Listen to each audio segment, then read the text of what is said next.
过来拿出来过，应该是这样。所以对于白鹿来讲，就是能够把这个角色的上限去发挥出来，这也是他为什么数据能有2.8以上的一个原因。没错，他这个角色要么不拿，要拿我就一定能拿分。是啊，这很恐怖啊。不过幸运儿这个角色吧，他有点看运气。打不教羊还好，因为这个香水还能用一用，但是打喧嚣就费劲了啊。他有可能。好，进入比赛画面，往幸运儿方向去走啊。新燕的话呢，直接进中场，然后拐弯往甲门方向拐了一下，哎，哦，直接去甲门了，我以为他要翻箱子呢。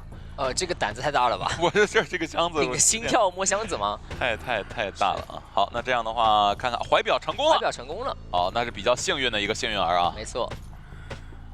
但是现在监光者白鹿位置压的比较近了。对，等他交笼子再回头摇表。哎呦，压太近了，还是压得太近了。这波交怀表，它有一些风险的。对，其实离跛脚羊的话，有一个越远越近的说法，是吧？你正好在它这个笼子范围内，就是你越远，它越直接能瞬移到点上。没错，反而把握一个适中的距离还是挺不容易的。这样新燕的怀表被破了，等于白板了，等于开局啥都没有了。对，包裹不见了，开局消失掉了。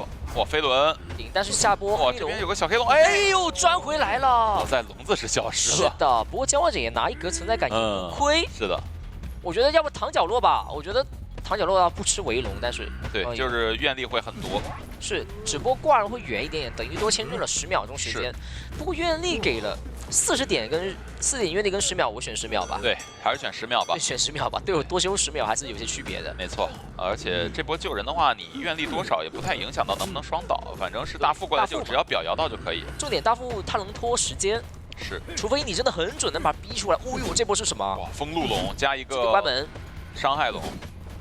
但是把它挤在里面还是能打到的。哎呦，哎呦，我天哪，11也太能走位了吧！狂扭，2个围龙扭掉了。那现在接下来时间是拖满了。但是他把3段表摇了，可能要双倒啊，有机会，看能不能打到这一段。有可能。如果是救下来再持刀，就不会双倒了。啊，那哇，还行。哇，11帧拉满了吧？这一波满了，我压满，同时卡半，开化险唯一，自己还不受伤。哎，如果能不受伤，就彻底满了。这一波他哪怕受伤也是值的呀，因为他消耗了一个围龙。对，哇，这边又把愿力废掉。对的，然后另外一边咒术得上班了，咒术得再废一个围龙。是，咒术师一定要帮忙了。不过咒术师插眼其实有点克咒术师的，因为自愈会慢一些，咒术师的 OB 没有那么的强。对，可能要先插一个眼再去处理一下咒术师。车来了，他选择拼反应吗？啊，插眼处理咒术师，想着去把咒术师给打伤，但咒术师正好在围龙外面。那我觉得已经难受，开始难受了。现在这咒术师有点无敌了，说实话。危险，因为他等一下咒象下来，你还补个围龙才可以把他击倒，很主要你要决定打不打他，对吧？你这个围龙只能打他，那这样你再靠围龙打咒术师的话，他下波 OB 的资源又来了。是的，只能不打。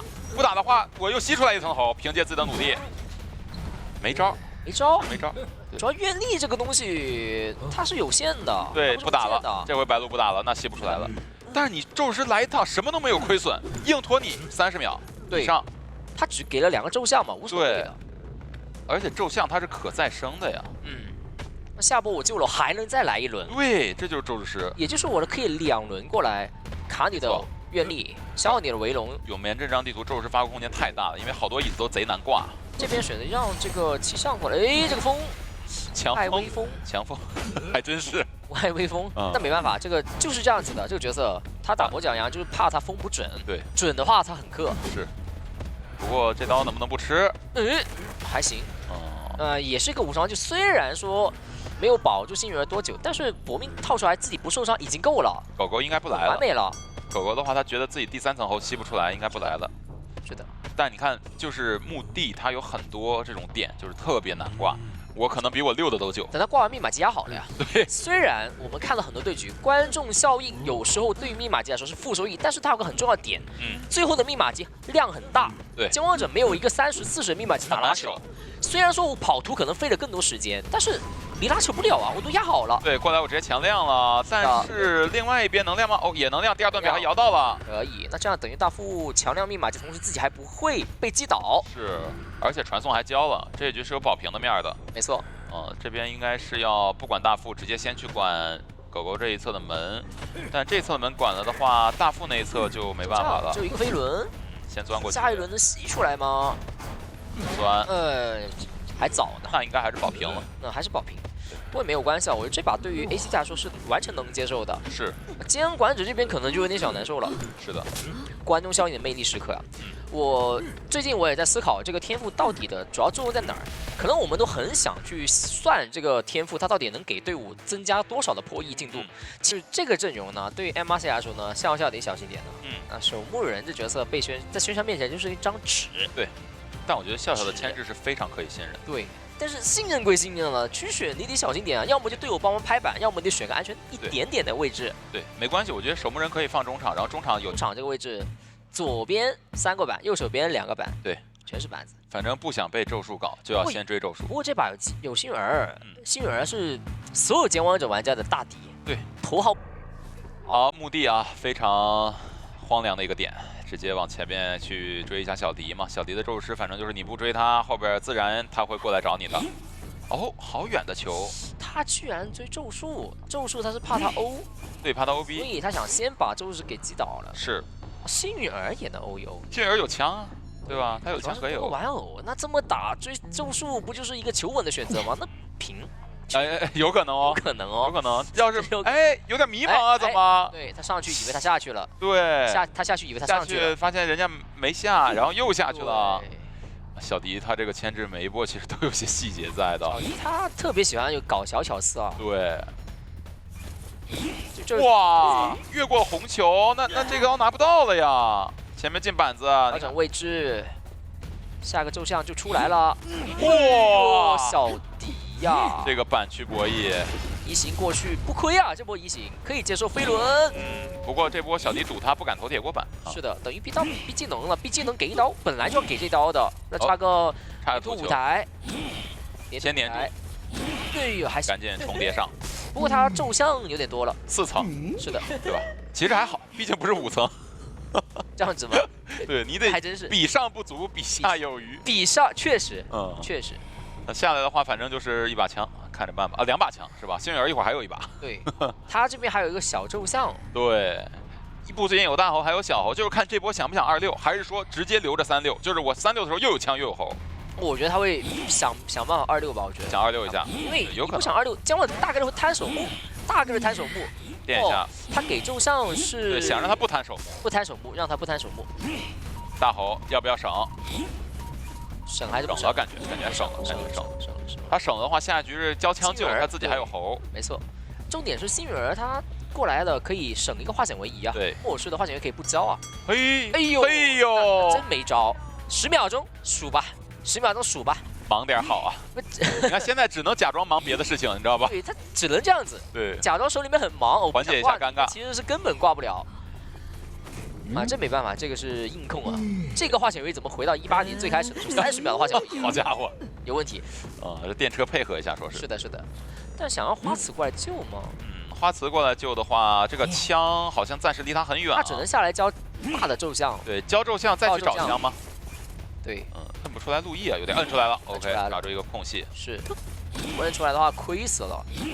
但这个位置因为在椅子附近，路易的时间结束很快，得直接掏了，可以。还中间松了一下手啊，没有给震慑。是的，奈奈的位置在哪儿啊？奈奈的位置也不是说特别近哦，很远。他想把那台密码机修亮，再过来，好像直接想让木偶师保了吧？对他保到奈奈过来才行。应该是想要奈奈保倒地。对，如果倒地了，我过来拿枪压迫。哎呦，这波得要冲过去找奈奈了。是的，但是来不及了，来不及了，那边密码机刚亮。对。那还差半台密码机。是的，移形过去是笑笑，手里还有一个满铲。这就是监玩者的从平争胜的一个情况，就有一台密码机你亮不了，要逼求稳者去修第6台密码机。是，最后一台到底是40还是90，是有很大区别。没错。卡不卡关键效应主要区别在这儿。这一局的环节还是少了一个 OB， 相比对，少了一个 OB， 跟之前的相比，星云儿那边没办法过来嘛。哎呦，纸是这样的了，纸 paper， 喧嚣。追守墓人 paper， 何况我是2阶喧嚣，只需要5个球就能2刀。好，效率很高。摸到了一个怀表，真人就想挂到地下室，很远的一个距离啊。挂到地下室的话，最后一台密码机起的是墓地，这波救人的话不能被提前拦截到啊。不过手里有枪还有表，应该也不是很怕。但这个开门战是有机会多的，说实话，因为守墓人会秒倒。没错，主要是这个移形是能拖出来。对，移形拖不出来，那就把往平地走。是，救下来之后移形还有20秒，开门战差不多正好能好。火球粘住，给到一刀。但是得开枪了。这样先交枪的话，他的多抓面会更大一些。有没有可能监管者怀疑他没有回光返照呢？哦，直接亮，直接亮，但是他是有挽留的呀，挽留的呀，有挽留的呀。他们是错判了天赋吗？觉得监管者是张狂加底牌，是吗？但并不是啊。这波为什么呀？就算他没有挽留，我觉得也不用直接亮吧。那现在被秒了，搞不好要死。好，交换这边先去管花瓷，对，因为花瓷有道具，他不确定幸运儿手里有啥，他怕他走地窖。是的，是的，他管门是不会出问题的，但是问题来，花瓷这边是能有2次路也飞过头了，飞过头了，有2次路易还有10具了，哇，现在差一个干冰舞，差一个焰火舞台。就直接打就好了，因为有挽留的喧嚣就是比其他的学校要嚣张一点。那当然，当然，因为其他你要考虑路易这个事情，主要是他不用打，直接打就好了。奈他现在他没办法点门，对，就看真真9。是的，花池这边是没有足够时间去牵制起来的，喧嚣就觉得攻击力太高了。不过，没在这边，他千丝万想都没想到这个幸运儿会但幸运儿去点门了，应该不去救了。他应该不会去救，不敢救，因为喧嚣拿到效率太高了。点门的话，他把分身给交了，应该他没有空中分人，到不去，还有把枪，对，而且双重惊喜也没好。是的，是的，对，应该是走了。怀表主要是有怀表，加上他自己本身，虽然说不像大富有失乐园啊，但是也能迷惑到监管者嘛。但是无论如何，正常的排点思路，但也拖不了多久啊。对，但是总好过平地被追死好。是，说实话，经常见平地被追死的，就在起点站，我有车，但我不坐，我就是想吃一刀一样，你能囤4啊？是割据咋办嘛？割据速度也快啊！割据人称小瓦尔莱塔啊，嗨，对不对？这个加速，你加速我加速。我以为蜘蛛人称小割据。应该是起点单挑，直接找小迪的空军，直接坐吧，直接坐车了，直接坐吧，直接坐吧。这个我觉得没啥问题的。回速过来，直接准备去2战了。其实这波的话，到2战还是挺快。怎么下这边？监管者以为他下另外一边，小迪打了个小巧思。哇，很神秘啊！而且这边回速还没好。MRC 他打法真的很多小巧思。对，外面持刀开一把枪，还能再做一次过山车呢。这不一样的。你从车上下来没持刀是完全不一样的。是的。这边不过还好没有断影。没断，对，隐约没断。在隐喻里吃得到。是的，先踹一块板吧。破坏域不带白不带。不过这样转应该上不了车了，感觉。我估计他不想上车了，因为他牵制已经够了。其实想玩鬼板了。对，在鬼板这个位置吃一刀吃闪现，我觉得差不多了。这刀抽到了，那差不多2台多吧。那应该交闪倒了，交闪倒，除非监管者失误了，现在就拉一个闪现身位，把板踩了，知道小迪的一个位置，回头还在拖这个闪现的时间。哇！这个闪现其实有点吓人，我感觉。斜角闪斜角闪，因为它这个距离有可能撞墙。对，它角度稍微歪一点点就撞墙了。是，这个牵制的话，其实还算合格吧。 2台半吧，上以后的2台半。对，上以后2台半，不过空军还是比较能做的，所以说还是 OK。是的，那空军外在特质的原因嘛。这个节奏打得好的话，是有机会平的。是的，但割据这个角色，这个地图它的机动性比较强啊。是，有可能就是你觉得平的局其实是3。 觉得3跑的局其实被保平了，经常是有法。你看这波来救人是想一个人起这边吗？还是想来保一下气象之家？是顺路的，要破一密码机啊。对，这是路过路人的气象。来都来了，帮一下吧。呗，道具忙。因为什么呢？对，在忙，因为这个小迪这边他也活不出活命。对，一刀啊，这样的话往站台转，下一波考虑保一下上车吗？ 直接倒到2站上去了，先带走遗产机是让他点了吧，关键，这不点没点，点不点其实不影响，反正不影响他走，对，不影响他的事儿。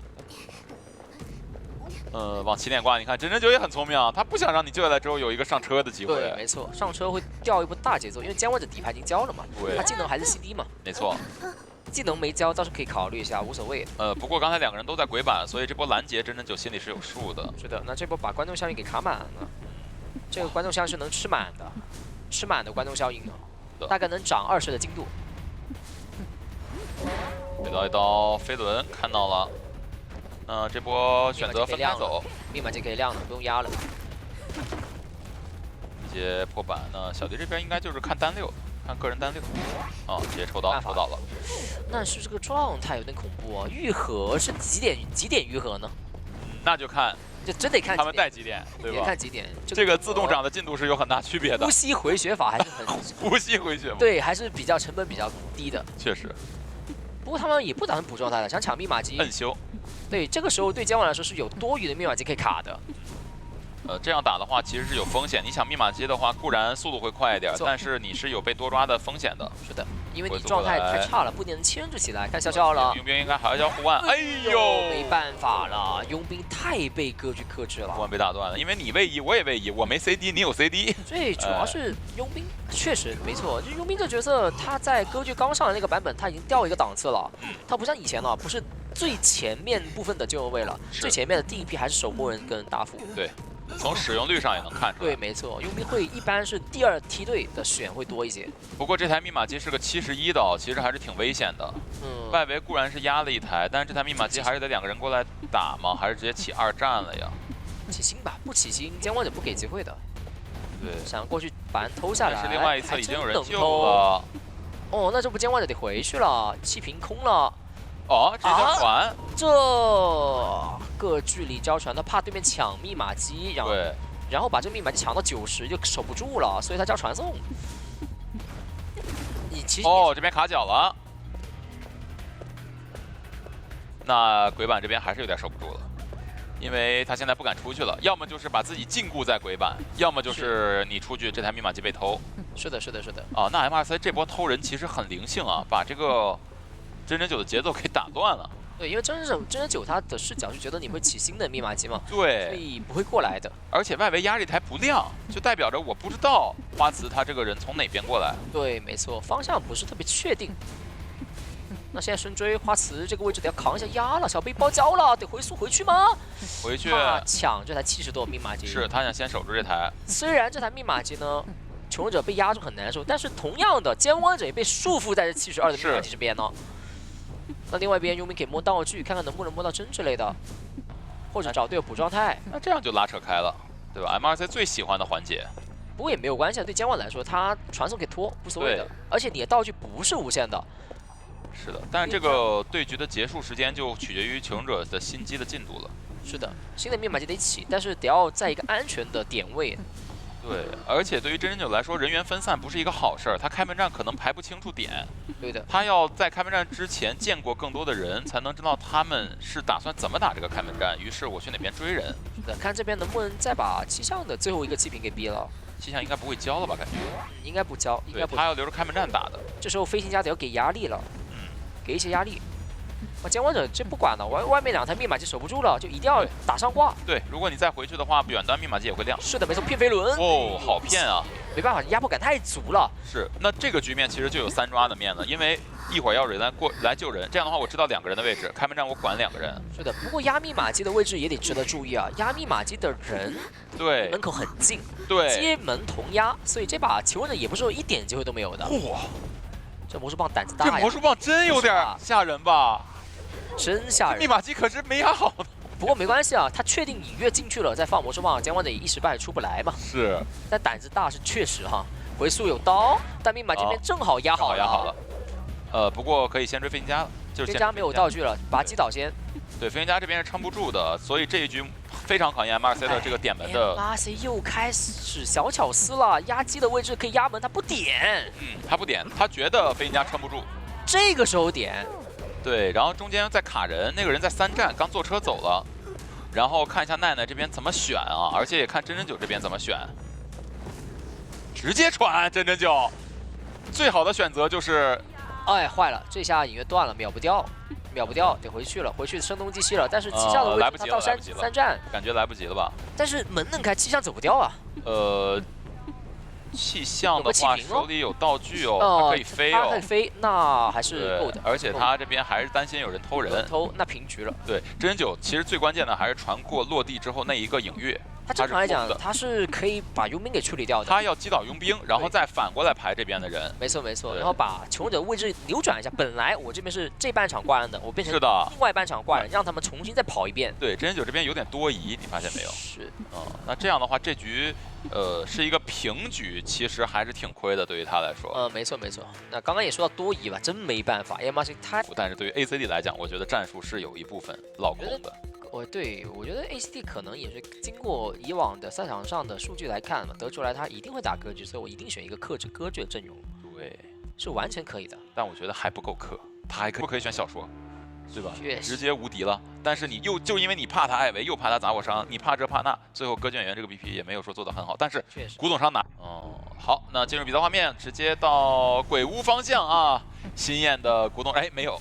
我追古董商是理智的，理智的。对，古董商他固然有失误的可能性，但是他毕竟还是克制你的角色。他不失误的，他刀比你长啊，这没办法呀。对你又不是重金之托是吧？对的。过来找园丁，园丁寻求一波无伤上车的机会就好了，不用想太多。打吧。对。能不能做加开呀？能，来不及回去。刀还是比较操刀还是比较久的。不过有点可惜的是，园丁这一局是纯化险为夷啊，这局会少一个化险为夷。对，而且他这个天赋牵制方面会比较弱一些。是的，就看能不能逼闪了，因为这进鬼屋之前感觉要吃一刀的。他吃这一刀有庄园老友能上2楼，还有机会再坐一次车，还真有。他得续盾，他得找个机会在车附近续个盾，要不然 CD 不够。对，姜王得在抢车。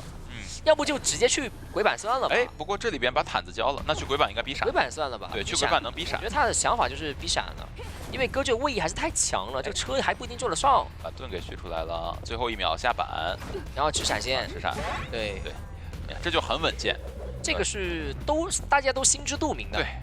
我这样转，我就一定能吃闪。对，我拿我的这个转点必换你一个闪现。是的但是这个牵制节奏没有上一局好，不过好在园丁也挺能做的。对，园丁挺能做的，安全感。看看这一波应该只有佣兵能过来，因为佣兵的话，他是场上另外一个化险为夷啊，有一个化险为夷已经坐在椅子上等着了，这园丁也没什么办法。不过按照他的转点思路来看，有弹射也没什么区别。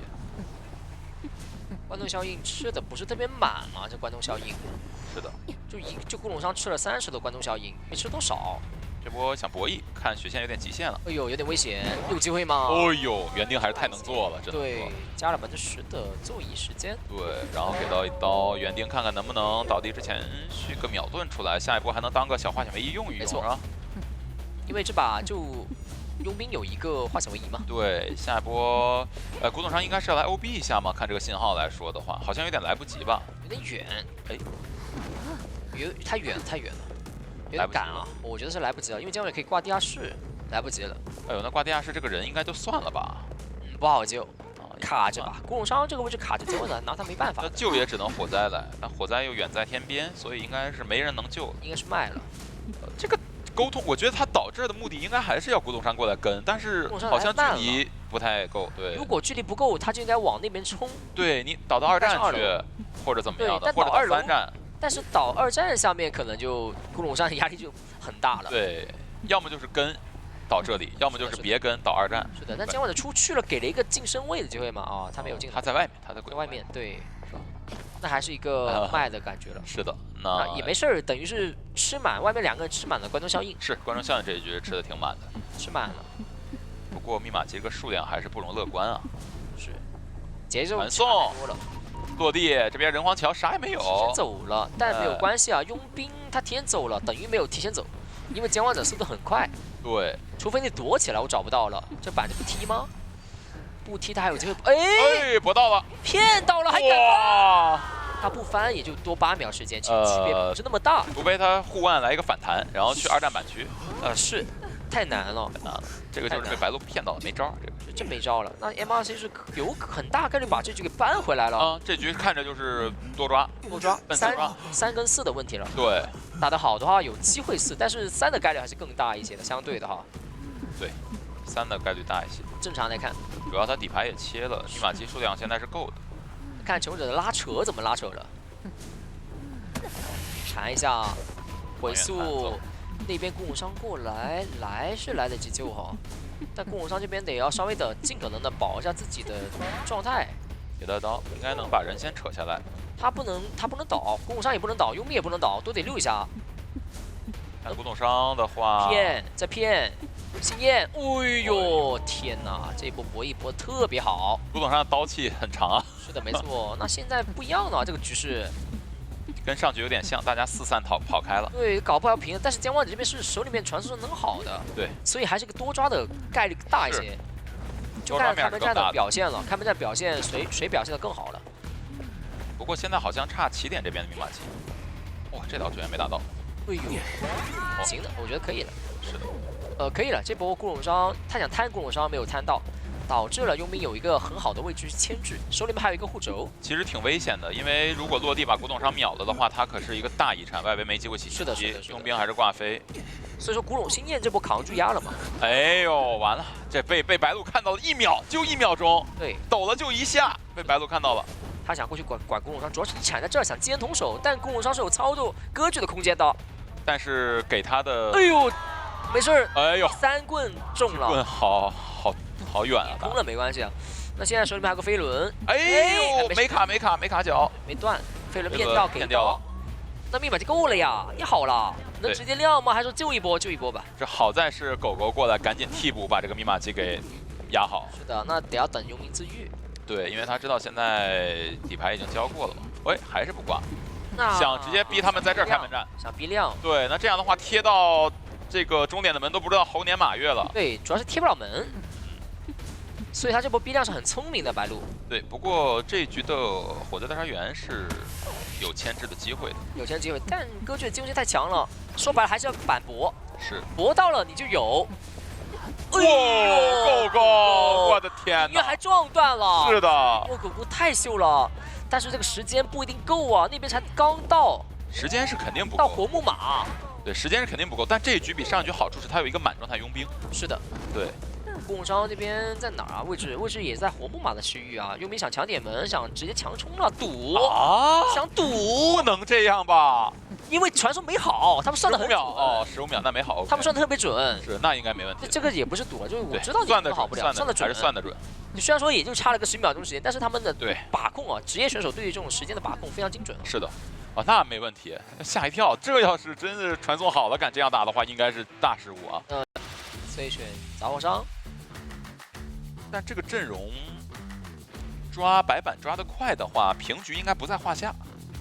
但是这个白板巧的是欲练师，哎，还得快，还得手得好。没错，想赢就是很难的，说实话，在第3局尤其是。对，因为姜光者强势角色都被搬掉。对，这个还是比较的。好，进入几道画面啊，看是木屋还是3窗嘞？木屋吧。啊，这边的话先吸了一个藤蔓。吸了一藤蔓往木屋走，木屋的话是往中场溜达11。他这波想拐一下，但是没有人影，不拐了，还是得老实追这个小说家。其实这个藤蔓要是远程能够命中小说家啊，他还真没什么办法。是的，但是有风险。对，再吸一个碎石，你看但这个距离应该是没有办法交藤。着急，他想先平地逼一板换，他其实碎石是捏着，你进板我就交碎石，你就不能换砸了。对。碎石没有换出来，就没有摁出去。他这一波他没防，他可能觉得他不会回头吧？对。其实就杂货商追小玩家是有很多小技巧的。碎石过板他不好换，这个位置也行吧？再开个门，再开刀了。手里还有碎石，有没有机会秒？飞轮但是这本隐喻出来了。对，一刀应该是要避免不了了。他是这个隐喻是留给你的移形的。对，留给你移形的，移形过去。换位，对，不过碎石要倒了，这样换的话碎石要倒了。是的，倒了，没办法，少给了一点存在感，也没关系的。杂货上的2阶收益增益是有，但没有特别大。对，这个东西就怕比较是吧？对，怕比较。好，来看看守门人这波通缉之下的一个救人啊，这波必须得救得好一点。他能卡满血线无所谓的，观众效应外面吃一吃。对。但是也别太极限，因为他出刀还是很快的。是的，是的，角色。哇！我的天哪！哎，他吸到一半儿，是选择直接取消出刀了。白鹿的小技巧没办法，为什么这波他会扯了？因为他守墓人啊，看到吸了，安心的效果啊，他看到吸了，他扯的还快，我还怕什么？天我直接无伤就我天秀，然后嘣震慑了。我天哪，这个真的是白鹿，白鹿太多这种小巧思了。是，这个很夸张。这个说实话，守墓人肯定是有责任，但是主要还是白鹿太秀了。这个真没办法，这种真没招。对，这个局是完全不一样的呀。对，将大局逆转了啊！这局可能要奔着一个保3争4的面去了。是的，是的，是的。当然杂物商他后期面临一个逛街的问题，就看他逛不逛。对，还有个灵柩，还不好说，不是绝对的。但是小说家这一波下来只活了这么长时间，一共啊还是很亏的。好，统计到了入殓师场上的半状态，但是他好在手里有灵柩啊。但是心燕的这个走位啊，还是往双11那边去走。现在想6动应该是问题很大的事儿了。哎，灵柩怎么搬这边来了？就搬过来是点错了吗？故意的吗？是肯定是故意的，但是但是为什么呢？为什么故意呢？飞轮。哦，飞轮提前交了。他的灵柩不是在船上吗？呢？呢？有一种可能就是不是开门没放，就是开局的时候没放，有可能啊，就开局的时候直接放了。哦，那应该是放了，那就是解释不了了。这样说的话，行，姜王者也不挂，姜王这边选择去摊一下，把他状态打下去，想木鸭狗狗骗到了奥飞，但是奥飞好在是帮忙躲的，就是躲了个缠绕，不然的话就是 A 晕。是。开门，那这个娃娃不着急交了的话，这波要倒了。碎石，前面掩护一下。这个没刀了，没办法，没刀，把板子骗掉。但是下一个碎石马上好的，应该是要倒了。哎呦，忙的碎石，这个是。这样的话，攻击性好强啊！攻击性超强，这攻击性也太强了吧！在外面虽然说到这个局势了，还在卡关头效应，真没那么多用处了吧？其实有时候是不卡不行，因为没那么多人力去补密码机的感觉。还真是，还真是。看看守墓人这波救援啊，已经吃了一次白鹿这方面的这个亏了。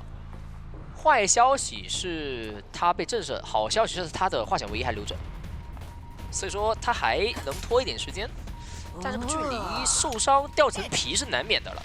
对，要躲一下这个藤蔓才行，没躲掉，那应该一炸一刀。不太对，我这边可以一直碎石，然后蹭你。是的，下一波有可能也卡不到半，卡不到半至少。哎呦，这个时候还是求稳了，还是哇，完了，救不下来了。哦呦，救下来了，效果。安心了，太安心了，这事儿闹的，你说？对，守墓人的外在特质啊，这我觉得太快了。11他就奉行一个掏的策略，你知道吧？对他不掏也没办法，不掏也真没招了。入殓师那边要把灵柩给到这个记者了。对。那灵柩应该是看过的。得给记者。他不给记者，没有人能救。哎，没见过记者？难道他有可能没见过记者，然后让守墓人反身出来之后，守墓人。再怎么办呢？再修密码机，然后他再来救。但他没有光反照，他没有光反照，得要守墓人过来救。但是守墓人的方向是知道的，这边是一产机，72一产机，抢了。这应该是4抓了。哎，这真没看到记者，那太亏了。如果能看到记者，他反身给记者就行了。是，反正给记者，我觉得甚至能盘活。那有机会吧，虽然说也不太。哎，这波手野，他白鹿啊，他松懈了，到哪儿去啊？这是要想去控机子了，这波密码机不给修。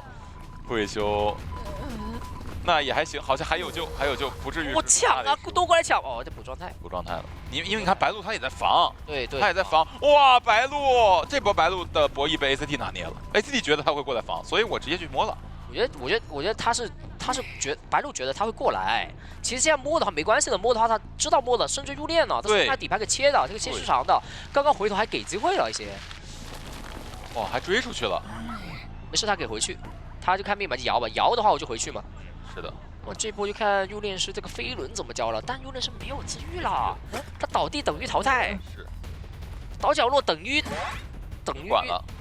给队友增加救人难度。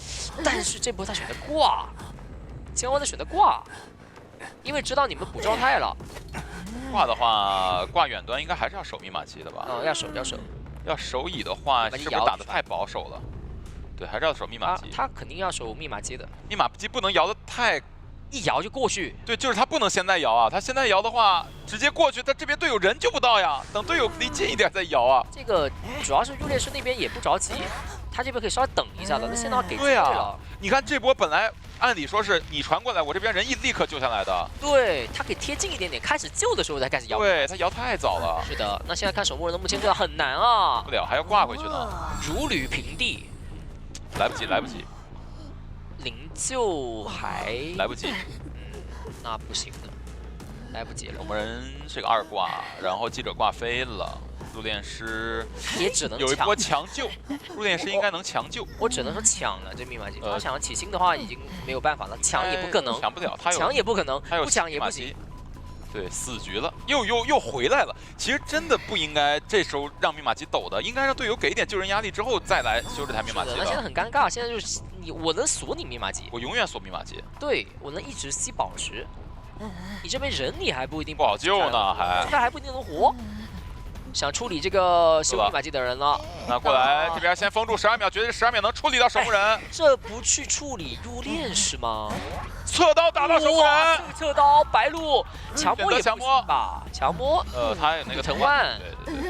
那现在走一个有可能吗？你觉得？有这种可能，但是还有灵柩，但是要密码机要怎么开？现在的问题就是你不能直接开，你必须得等狗吃一刀开，然后让他找一个好点的位置。因为传送是必能拖出来的，没错。那现在我觉得 ACT 走一个的可能性不大。因为记者是挂飞，是有的，可以走地窖，我把灵柩放地窖上，哦，对吧？对，但我可以不挂。重点是入殓师的密码机离门口也远啊，那我亮了呀，将我的去找入殓师，对，然后再传狗狗。对，这样打入殓师没有自愈嘛，他也只能反身，但是他灵柩的位置。也在附近，还行，就在脸上。监管者知道的，所以其实监管者还是有4抓面啊。对，他是比较大的4抓面，他是击倒入殓师之后，灵柩反生再击倒，然后不挂。这波反得反吧？对，得反。然后这次再击倒他不挂他，去找这个人。是的，因为他没自愈，不用管的。对。然后这时候记者可能不敢点小门了。哎呀，不敢点，他想走地窖，但是监管者可以不挂。对，监管者可是不挂，但是入殓师他也快。快吗？对，他也快。他这个时间2分钟，2分钟，对，2分钟多，得2分钟多。是的。你最好是怎么摸起入殓师？白鹿应该不会给摸人的机会吧？他找不到的话，他应该不会去这样大门啊！真摸到了，白鹿直接就海边。我觉得摸是最好的，摸是最好的，摸起来之后倒了就直接走了。对，入殓师倒直接走了。如果你追记者的话，入殓师那边强行点门。嘿，这事儿闹的。我入殓师强行点门都可以。入殓师去小门了，然后这波传送拖不好，应该大概率是能走一个。现在这个局面，4抓变3抓。对，这波摸人太灵性了。哦，监管者没有判断出来。狗狗在这边，哎，狗狗如果把挽留拖掉的话，没准还能走地窖。但是看牌子准不准，左还是右边？那拖不掉，那应该拖不掉挽留。走地窖还是太难了吧？对，而且有碎石，缠绕没缠绕到？缠到，因为他也交了一个飞轮补一下距离。对他也没有玩偶了，碎石硬吃。他没奥飞，有奥飞的话还能玩一下。前面准备开个门，再开个门，开门倒了，但是来不及管那边了。对，跑一个，这个跑一个了，跑一个。ACD 这一局小巧思太多了，全是小巧思，主要他们这局有点被逼的，必须得拿小巧思了。对，你被逼的没办法呀，你没招啊，你没招了，你不小巧思被4抓了这把。得有一些大巧思。可以，我觉得 ACD 这把跑一个真太赚了，真赚了。这把堪称系列赛最赚。是的，这对面冒险家你不一定能找到，让他能修得快，且对面的阵容不是一个能速追的阵容。是，虽然说邦邦最近有加强。争胜的面比以前大多了，但是还是偏保平为主。哎，不过我想了想，就是队内双监管从角色值要他能追得快，就是能让他们不敢救。然后了，哎，专属炸弹，对，专注炸弹专注。哎，一股平局的味道迎面而来。好，进入比赛画面啊，先把窗户封住啊，虽然这边也没有人，想找一找小迪嘛，但是野人加冒险家基本上是不可能找到的啊，所以要不然就直接起追吧。右手边可是有他想赌点。能赌到吗？是小迪都溜达到哪儿去了？不可能赌到的。他赌小迪他会往这边走，哪有耳鸣啊？哪有耳鸣啊？耳鸣都没有，对吧？你不能说光看狩猎本能吧？这事儿。是的，是的。那往回走有耳鸣亮了，但是脸上这个可不是好追的人。花瓷的杂技这个位置无敌啊！是的。找一下。哇，好能蹲啊！哎，这波被发现了，还可以捏球，能炸到吗？手里面有个爆弹，跳球，连雷全空。这个没办法，这个因为杂技还是太灵活了。对，但是他应该第一次见面交3连的，我感觉3连能够把路封死了。是，不过他可能是2连的。对。那这样子，杂技应该能溜起来，杂技是能溜起来，没问题。这个位置杂技是可以说是最能溜的，移形过去，手里面有个爆弹，这一波爆弹完之后能翻窗的，这移形的距离，嘿，3连终于炸到一下，可以。3连的命中概率更大一些嘛？对，因为3个比2个多。是。那现在再来啊！哎，他在预判他躲。是的，预判他躲，所以他没有对准窗。遥控，哎，炸到，遥控雷空了。哎呀，遥控雷空了，那这些3台起了。对，不妙，不妙，应该是这一局的话，就是看看救人有没有问题，因为冒险家你看手里其实还有树叶的。对你把冒险家的树叶算进去，密码机已经3台了，就差一些了。杂剑员还是太能溜这种古早角色了啊。是的。这个角色杂技，他哪怕是当前版本厉害的那几个角色，他也能溜一溜的。我感觉弄不好要5台啊，这样玩啊？真能吗？真差不多。现在3台半了。哦，现在终于是炸到一个半状态。他也没道具了，这时候杂技变成白板了，我觉得差不多了，到点了。对，但是这波救人的话比较考验他们。是的，有风险。哦，这波2连是击倒了。那密码机倒地3台半，多一些。3台半啊，正好3台半。我觉得对于湖景村来说，其实也挺够用的。3台半就等于小拖了3台嘛。对，只不过这是个帮哦，你这波敢不敢单救，对吧？你要是不敢单救的话，机子就不够；你敢单救，机子就够。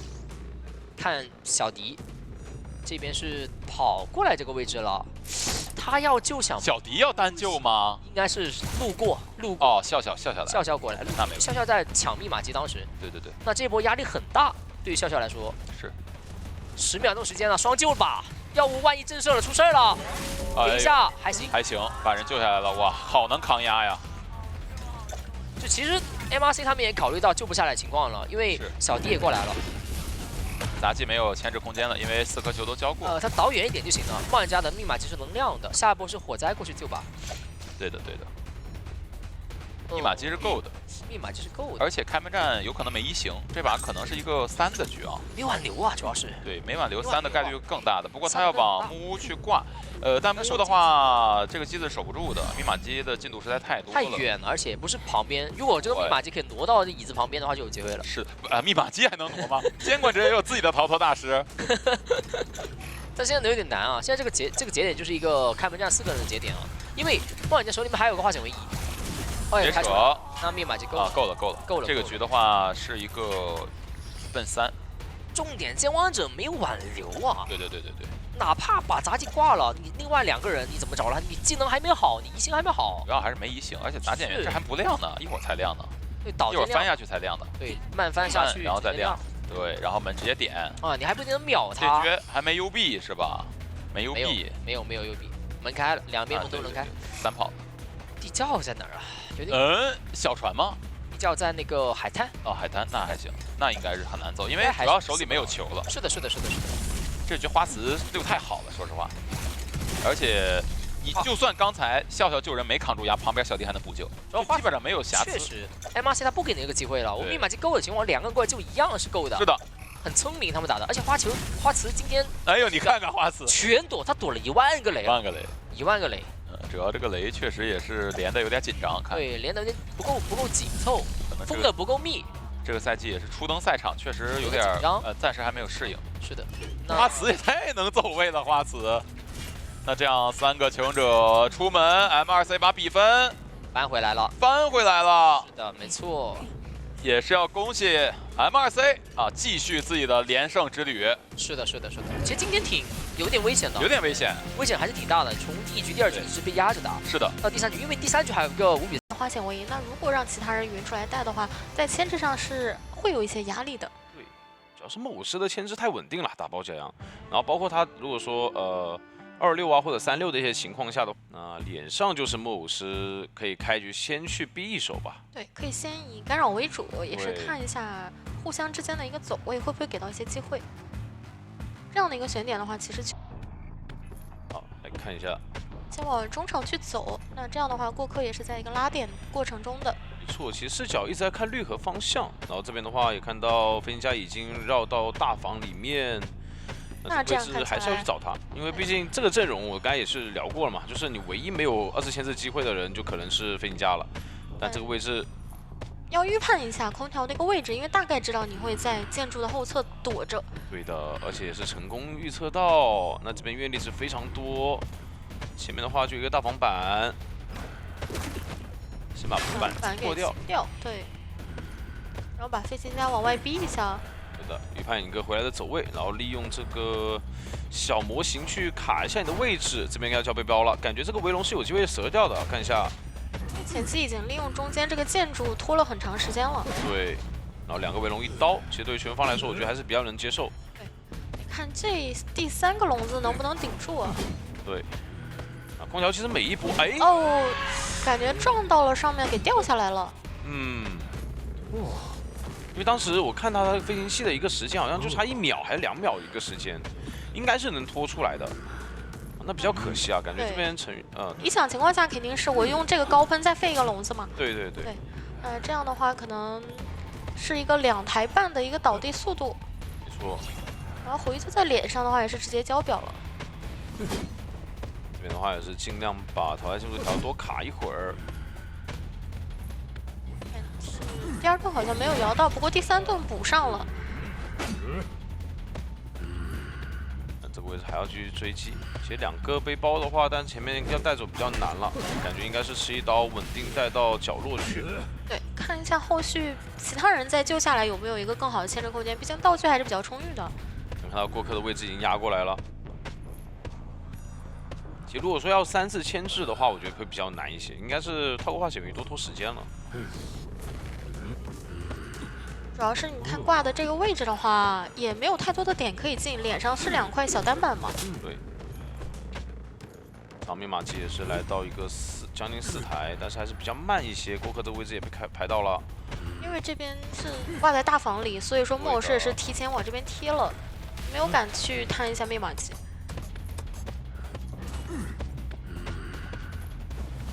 先给一刀救下。其实这个状态的话，大家都比较亏损最大化了，有点。对，因为像木偶师的话，相当于是变了一次身，吃了1半的伤害嘛。没错。那这边背包也是交出来，但是还是没办法去躲掉这个围龙。过客还在脸上啊，因为如果他想调状态，只能去摸一些大副嘛。密码其实严重不够这一把，这一把其实对一整台，而且状态都比较差。对的，这局对于球方来说会相对劣势一些。宠爱这边的话，只要去到2手节奏比较快的情况下，是有很大一个真赢面的。而且主要是过客他一直在大房没有离开过，所以很危险的。他现在是最不好牵制的一个人。脚应该是漏过的呀，这边躲着感觉无济于事啊。对。把板子一出来，这边一个大空地，往哪里转都不是，只能往角落跑。就尽量先倒的离椅子远一点，因为大房好像也是个地下室。对的。那这边击倒，外面马机抖动的情况应该也是知道的，先把人给挂上。那外面的话，其实新起的密码机是刚刚才开始动起来，因为2个人好像是有个换位啊。对，其实好处在于说这个密码机非常远，那对于宠爱来说的话，你真的要去传送或者说管密码机的话，可能是不太好回来回防的。但现在有个问题是，排到了陶安的位置，密码机不够的话，它可以逼救。是飞轮躲掉1刀，但这边要折掉2个围龙是有点困难的。这边要不再补一个围龙，月龙过来再补一个。现在至少把这个木偶师给卡过半。没错，这边还在躲，但是给到刀了。而且密码机是不太够的，手里有很多愿力，有底牌。这边专龙过来，手上没飞轮了，赶不出来大活，现在了，感觉要倒了。是，而且密码机的话还不够。那这样把人挂上以后，我可以直接去找一下你的一个半状态大副的。没错。地窖的话也在脸上，是很清楚他那个位置。那这边再找大副，交上围龙，怀表一交，想蒙一下位置没蒙到。那现在我可以把笼子就罩在这，等你这个怀表消失的一个时间嘛。毕竟咒术11挂嘛，对，我完全有时间给你去消耗的。而且刚刚也看到了地窖的位置，相当于在一个对角线。对。现在就等你怀表结束了，其实我也不着急的。对。那围龙一交，好像是没有照到。但是对于楚安来讲，愿力还是比较充裕的，没太大关系。这边只要放一个黑龙，基本上就没太大问题了。那其实那也是完成了一个4招。没错，就感觉这一局的话，从淘汰掉飞行家之后，续节奏续的太，如果星源比较远的话，可能守门人都比较好追了。前期对，大概天赋选择应该还是窥视者。我觉得窥视者在目前版本跛脚以及喧嚣这2个角色上面去防 OB 位的话，是中场给到了幸运儿，然后右手的弓箭手以及下方的骑士。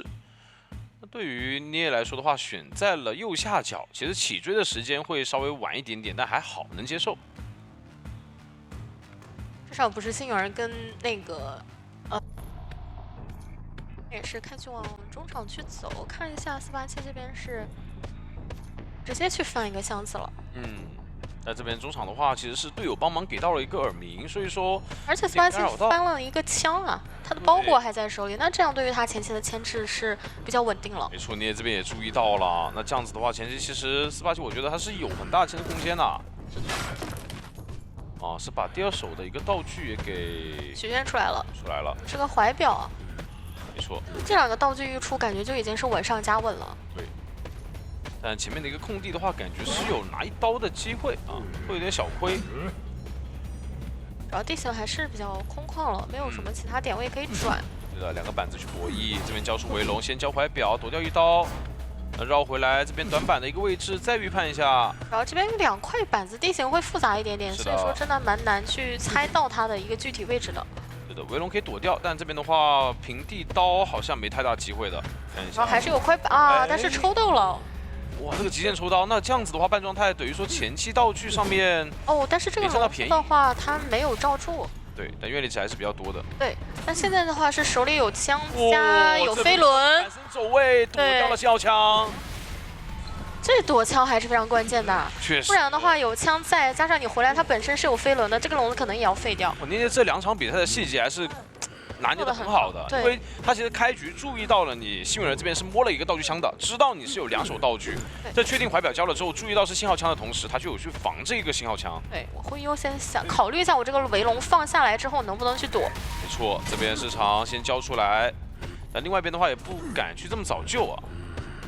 先救下来，保个无伤救的机会，然后龙子的话是487这边帮拆掉了。对的。那感觉对球商来讲也有一个好消息是保住了守门的状态嘛。没错，而且这边大概率能拖出这个化险为时间，再看能不能牵制一会儿了。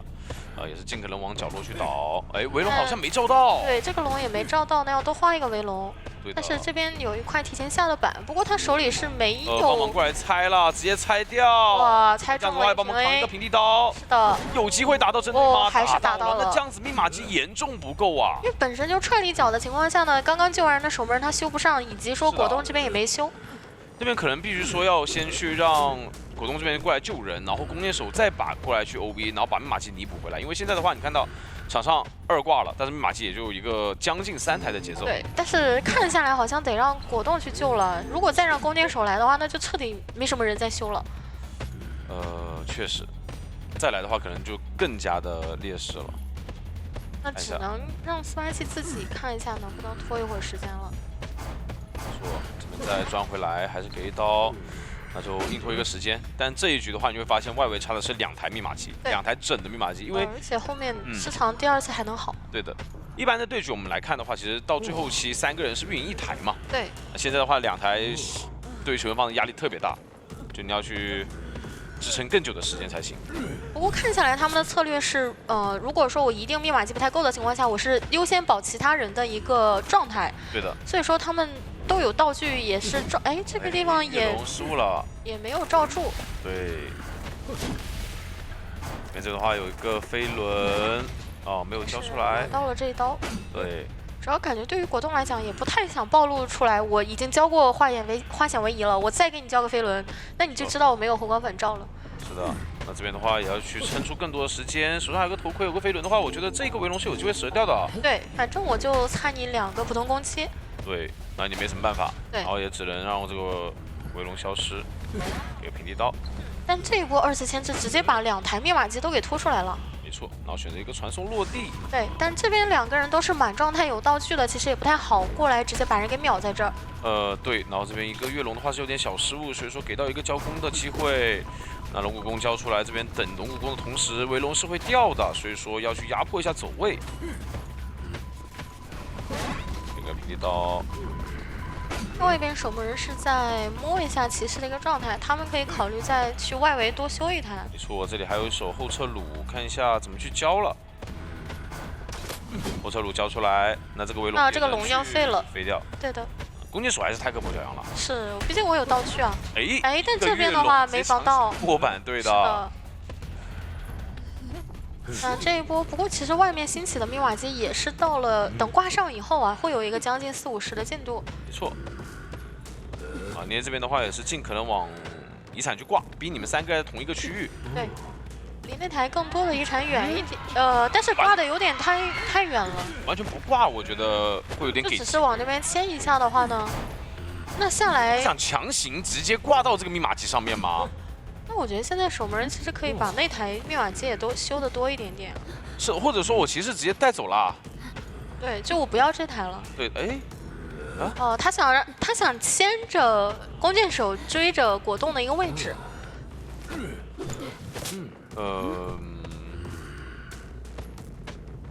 得看一下这个想法能不能。但这样的话，主要是你也确实目的太明显了。果冻这边不可能坐着等你的，他一定会拉开。就你现在不交围龙去追人的话，我是不会救的。对吧？就这么简单。那这样子的话，我让果冻这边直接贴到另外一台密码机，你又必须把你的传送交了。但你这波传送的话，你开门战就很难争4，所以感觉是有一个比较难受的点啊。一个抽刀，看一下能不能抽倒。还是一个过板。对的。那这样的话就是换另外弓箭手去修那台60的。不过现在有一个问题就是果冻他没有回光返照嘛，反照的问题，而且是挂飞的一个状态，已经2挂了。然后又把人牵过去。但这个牵过去，我感觉有一个震颤，就是不想让你再牵了。但感觉啊，其实2台密码机进度是差不多的嘛。对。其实我觉得他是有点错估了，就是骑士刚刚那一台的密码机进度啊。而且这边摇下来了，那这样的话，在这个围龙会掉，大概率是会掉的。然后再补个围龙，那这样子的话，后期阅历值非常少。跃龙过来翻板，再骗，但这波小果冻没有上当。2波跃龙后面都是有障碍物，所以说没有钻过去一个红震慑，但密码机早就已经开了，而且他是到现在没有上过2挂的，不是挂飞。没错，因为这局成都狼队他们只需要跑一个，2个人一人点一个门就可以了。是的。而且有一个门的话，好像挂上之后就已经要点开守门的那个，而且2个门都要点开，还想去管一下，但是骑士这边是有自愈的，然后而且弓箭手这边道具非常充足，还有飞轮，其实我觉得这一边不好去终结。看一下，飞轮骗出来了，那这样子还是有机会。因为对于守门来讲，也不敢再往中场去管一下骑士嘛，只能看他自己能不能起来走掉了。这波我觉得就没必要去管了，就反正让他交自起。对。但是啊，小明的位置好像已经再拉过来了，他是绕另一边看我有没有机会把小天给救下来。因为小天这边是一个2挂，我记得是2挂的一个状态。对，那这样子的话，我去追击小果冻的话，再怎么样，守门人那边也比较好走，可能是。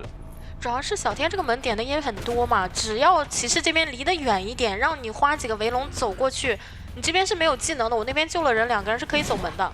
平地刀给到，你现在可能是有点回不太去。守门人这边已经靠近椅子，把人救下。然后这边骑士也是一个2挂的状态，挽留时间只有37秒，感觉要比拼一下时间了。对，因为门的话毕竟要点，因为那只是够到门的。然后这边那得看他3，但看是捏捏这边抬这个方向。那门的话能开，只能照一个。扛到吗？看一下守门人这里扛到了吗？扛到了，那就平了。对。那这样的话也是在 WPG 选图的情况下，狼队这边完成了。道具是能消耗，像火灾的一个气囊的话也是可以消耗掉。看这边的选择是7次，然后选取率25%，胜率是43%。而且小说家的话，其实也确实它的一个牵制没有那么的一个稳定。就你前期把它的书逼掉，后面的一个奖片你选大防胜。是。然后这样子的话，密码机可能在前期会比较慢，然后但是有个好处在什么？大房位置的大副他们是有研究的，大副的位置可以直接跑去大门修。这个时候喧嚣他追火灾的话，他没有一个换追的可能性。那如果说你把一个牵制位放在大房的话，你可能好来看一下起追这个位置，就肯定找火灾了。而且火灾的话也是选择我直接就在小摸这边就地6了。对的，双护给到一个双惊喜，再来一个哦，没有预判掉，那这样2个都命中了。虽然说他们的一个区选上面是让大副马技稍微快一点，但同样还是要跑图嘛，毕竟。这边的话，我觉得能从那个小缝隙里看到小说家的脑袋。对，已经找到位置了。这边隔墙是知道你在的，直接给了一个双球。刚刚也看了小说家带了一手巨力，不过这一波还是让小天拉开了比较多的一个身位的。没错，不然可能刚刚在中场会有一个吃刀的风险。毕竟前期还是有损耗，所以说这边。远程双惊喜还有1秒钟，一个移形过来，哇，一个大胆翻，而且没有给到。对，哎，还有一个换位，换位，那这个移形门回不去了。是的，但是有个换装的风险啊，飞轮。但这边的话并没有清空自己的一个惊吓标记，对，只是说没有吃到伤害。那这边近板的话，刚刚一个绕场先不是用过了，所以说暂时安全。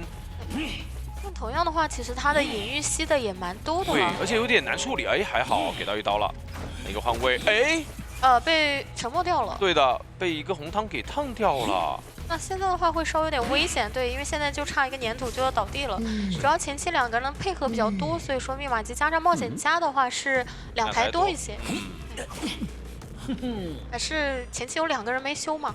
毕竟当时有个过板给到了一个双球，所以说他自己的前期压力也很大。对，因为他为了帮火灾。没错，那捏这边一个拦截，但是没有上到惊吓标记，还是想提前上一下惊吓标记，看能不能给到伤害的。那小明的走位也是比较好的，对，一个无伤的状态啊，贴到了椅子跟前。那你现在没有贪的说法了，得赶紧找一下小说家。对的，哎，一个反走，把这绕场全部躲掉，一个空中飞人过来，哎。我这样窗台的话拉开距离没刀了，但是想偷一手，对的。这个板的话，主要还是因为你是有化险为夷在的，很难说拖出来这个20秒时间。没错。那这样子把人挂上，密码机来到一个3台多一点，但是好在说大副这边是一个无伤救嘛，对他还可以接着卡。对。那远处的像火灾跟冒险家是不用换位的。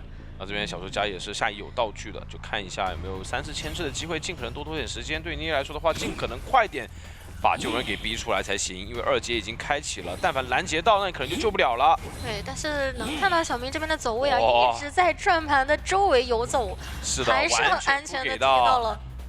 但这边双惊喜又是一个无伤救，很惊险，还是无伤救下。一个换位可以回到大房，刚刚的板子也是省住了。但一个砸板也是换血刀，还是倒地。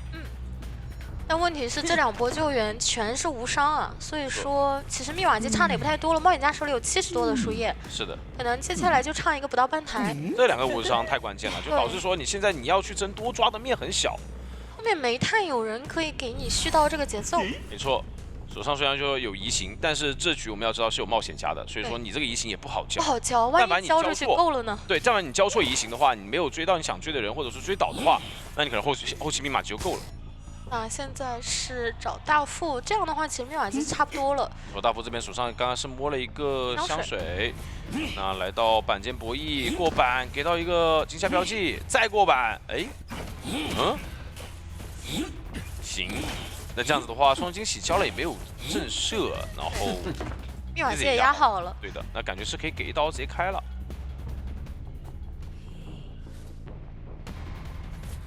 给刀，那直接开密码机。再放一个香水。没错，这样拉开距离，尽可能多拖你的时间，不让你管门。对你来说，双球有没有机会呢？这边的话没有上到，门的话。应该已经管不到了，现在就找双球机会。如果说上不到的话，基本上门就点开了啊。那把人挂上，那边门也是相对的点开，也是一个平局拿下。这把一个平局关键还是在于大副的2波救援太成功了，对，根本没有2手节奏的机会。然后包括而且每次他是摇表，要看一下吧，因为毕竟宝女士的话，她的一个牵制能力，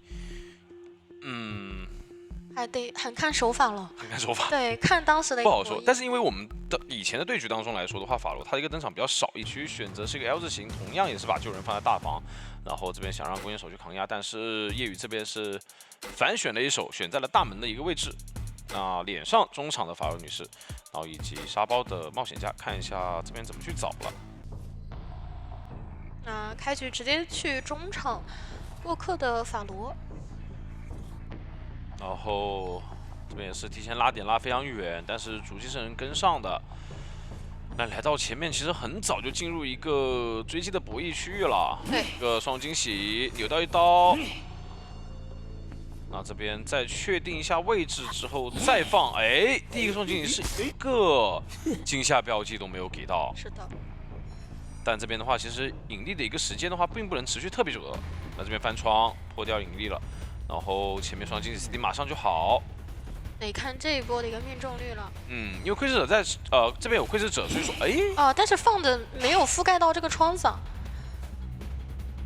那看一下第二波这个板区能不能给到一些双球，对，给到一个双球。但这波第一个双惊喜一个双球，其实完全能接受啊，因为按道理来说，第二个双惊喜应该是拿刀的。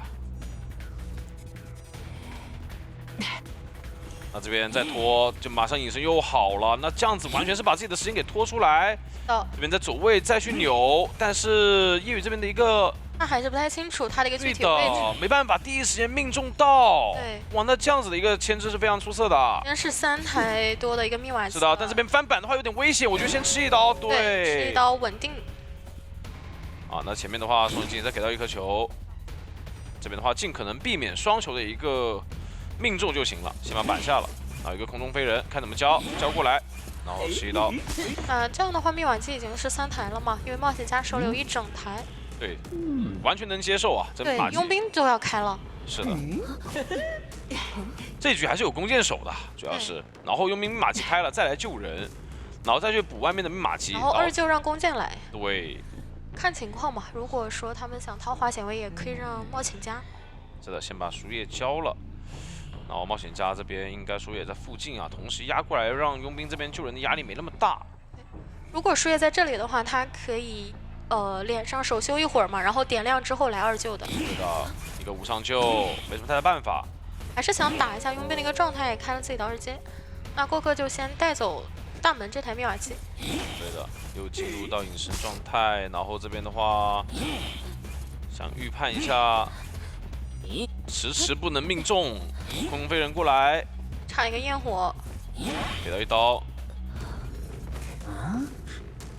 二位这边把大门密码机补足一下，但是我感觉2个人抢是不是有点吃力，好像开不了。对，他是已经交了输液的情况下，还是会差一些。但还好，这个有化险为夷。对，只要我救下来人就行了。我这边佣兵先带走，不要给到一个机会就行。双惊喜，只要给一刀稳定救下，然后直接往密码机跑。 那感觉这个化险为夷时间就已经够，完全拖够了。对，够亮密码机了。对的。一个反走，骗了一下走位。前面的话又丢失视野了。不敢过板。对。这样的话可以拉更远啊。对，我现在不着急，给到队友更多的一个贴门的时间。张狂挽留加移形嘛，我只要拉到最远的一个距离就行了。哎，这密码机感觉开的会晚了一点，慢了一点点。对。 但过客还是在牵制啊，对的，这边是有一个窗台加速，另外一边的话门已经70多，完全是拦不住了。现在的话就看这个移形，感距离也不太够，而且他没有办法移形啊，他是那个插眼，对，插到底，窥视者，他只要刚刚过客一直往脚里倒就行，往脚里倒就行了。你毕竟带了挽留嘛，挽留张狂，这样子的话，力我觉得。 因为其实求生方这边拉点都会比较前期会拉的比较开一些，对吧？而且，可能就是有点说你跟不到求生，你得把他逼迫到脸上近点的一些板区间的话，你可能有碎石啊之类的，你很好去压迫的话。但这个距离还是有点开吧，还是能拉。会给到信源一定拉点时间，但是我感觉摸箱子就有点不太现实了。如果开局你就冲他去的话，还是得以跑为主了。 现在的机制，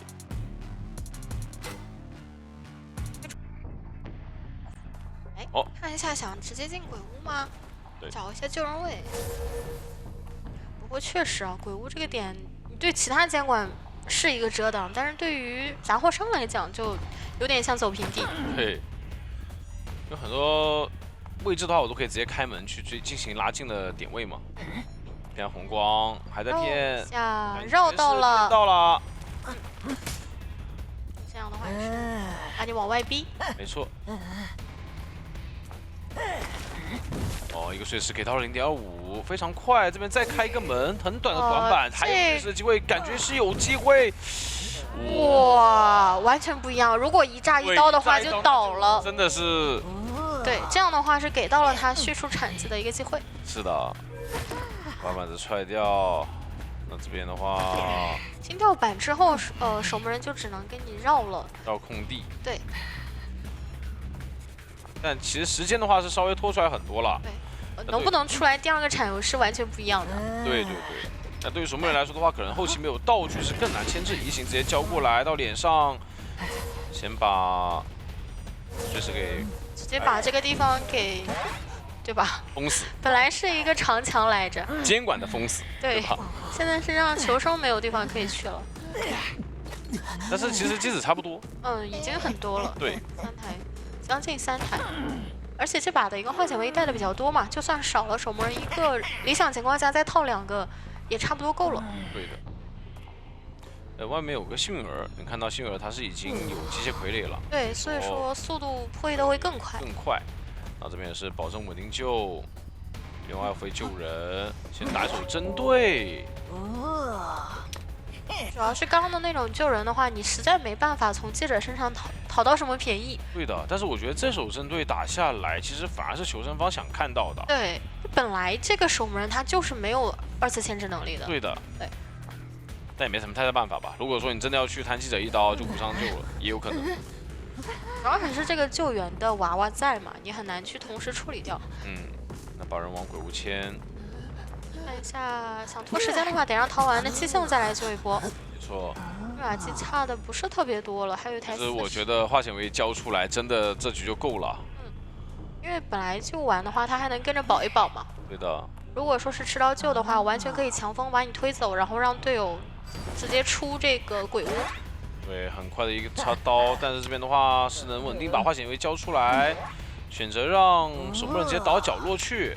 他们有一台40的密码机没有要，可能是气象的，然后去选择重新修了一台，那这样的话可能就保平去打。对，稳一点了。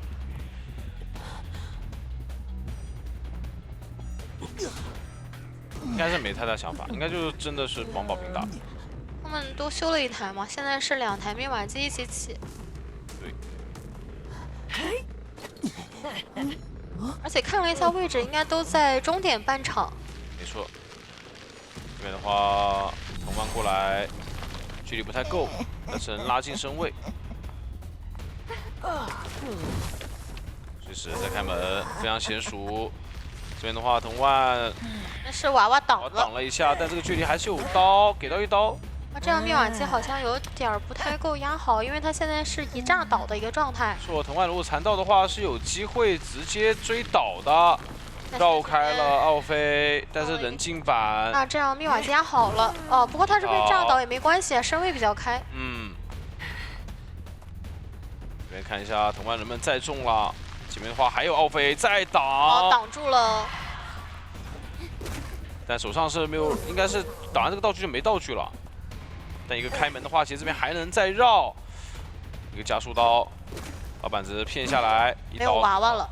而且因为有 UB 的情况下，3个人在场，门也是稍微慢了一点。不过等挂上应该也就开了。没错，就已经拖够了足够的时间，因为每个道具都可以把你的技能给化解掉。所有的藤万都只能赶路，但是没有办法完全近身。对，但我觉得这局的话，其实平局两边都能接受吧，因为毕竟月亮河这样地图对于求生方来说，其实还是有压力在的，对吧？然后还是来了嘛。对，很讨厌 OB。确实。你说陪跑吗？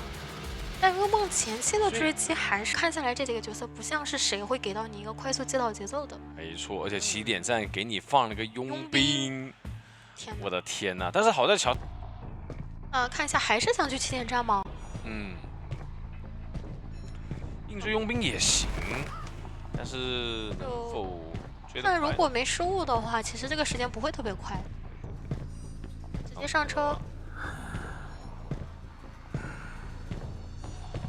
然后这边的话，当然是没有点的，所以下来必须要交护腕，这个护腕得提前交，不然的话会给到一个拿刀声距。护腕的话，这边是有一块长板区，然后你踩板可以再去拉走。对的，前面感觉是有一个博弈开刀的机会了。交互腕骗出来了，这里拉近了声距，就好像还是可以进3板，是能进，但是对于捏来说能接受嘛，因为他毕竟这个位置这样子消耗一个道具还是挺赚的。这边再拿一刀，直接过板了。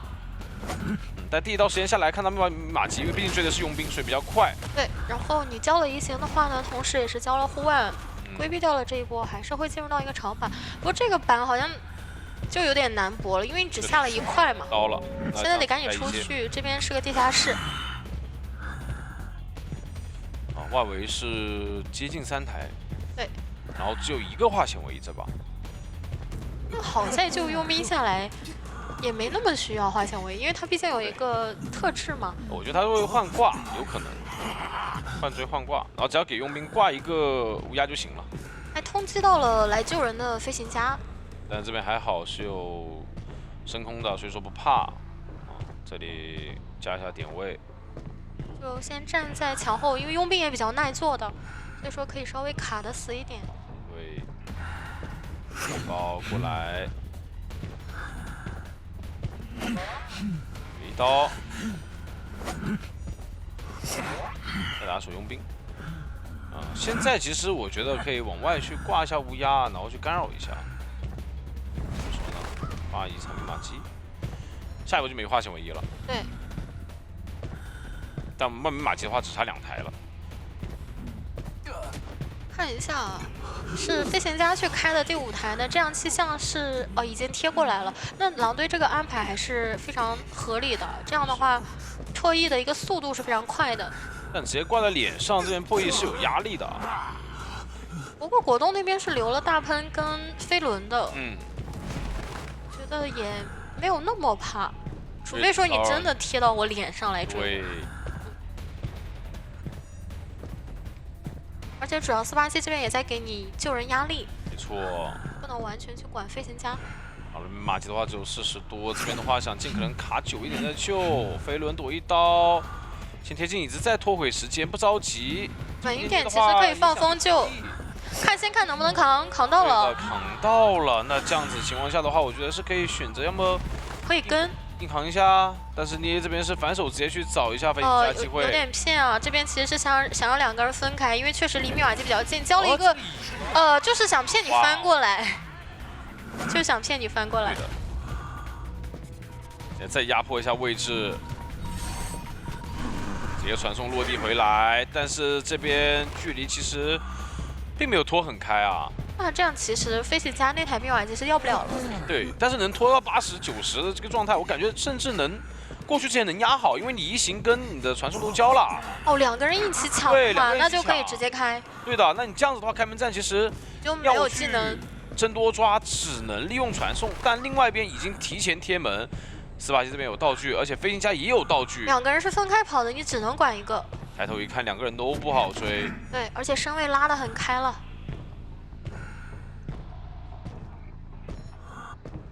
看一下，就是你明知道杂技在那边点也没办法，大概率是管不了了。对。因为传送这边看到右下角 CD 40多秒，你就真的是传到起点站去的话，再回来是来不及的。所以说选择，而且你这里真的是处理不掉这个气象的，没办法。它道具是留着的嘛，而且站台这个点，你刚刚如果有移形的话，可以快速解决。对的，另外一边的话也是飞行家一个。背包出门，然后另外487这边还叫这边好像能走，对，因为你没有办法直接传到487那会儿。拿下，甚至说多拿了一个净胜。是的。哇，那这样也是恭喜成都狼队获得本场比赛胜利啊！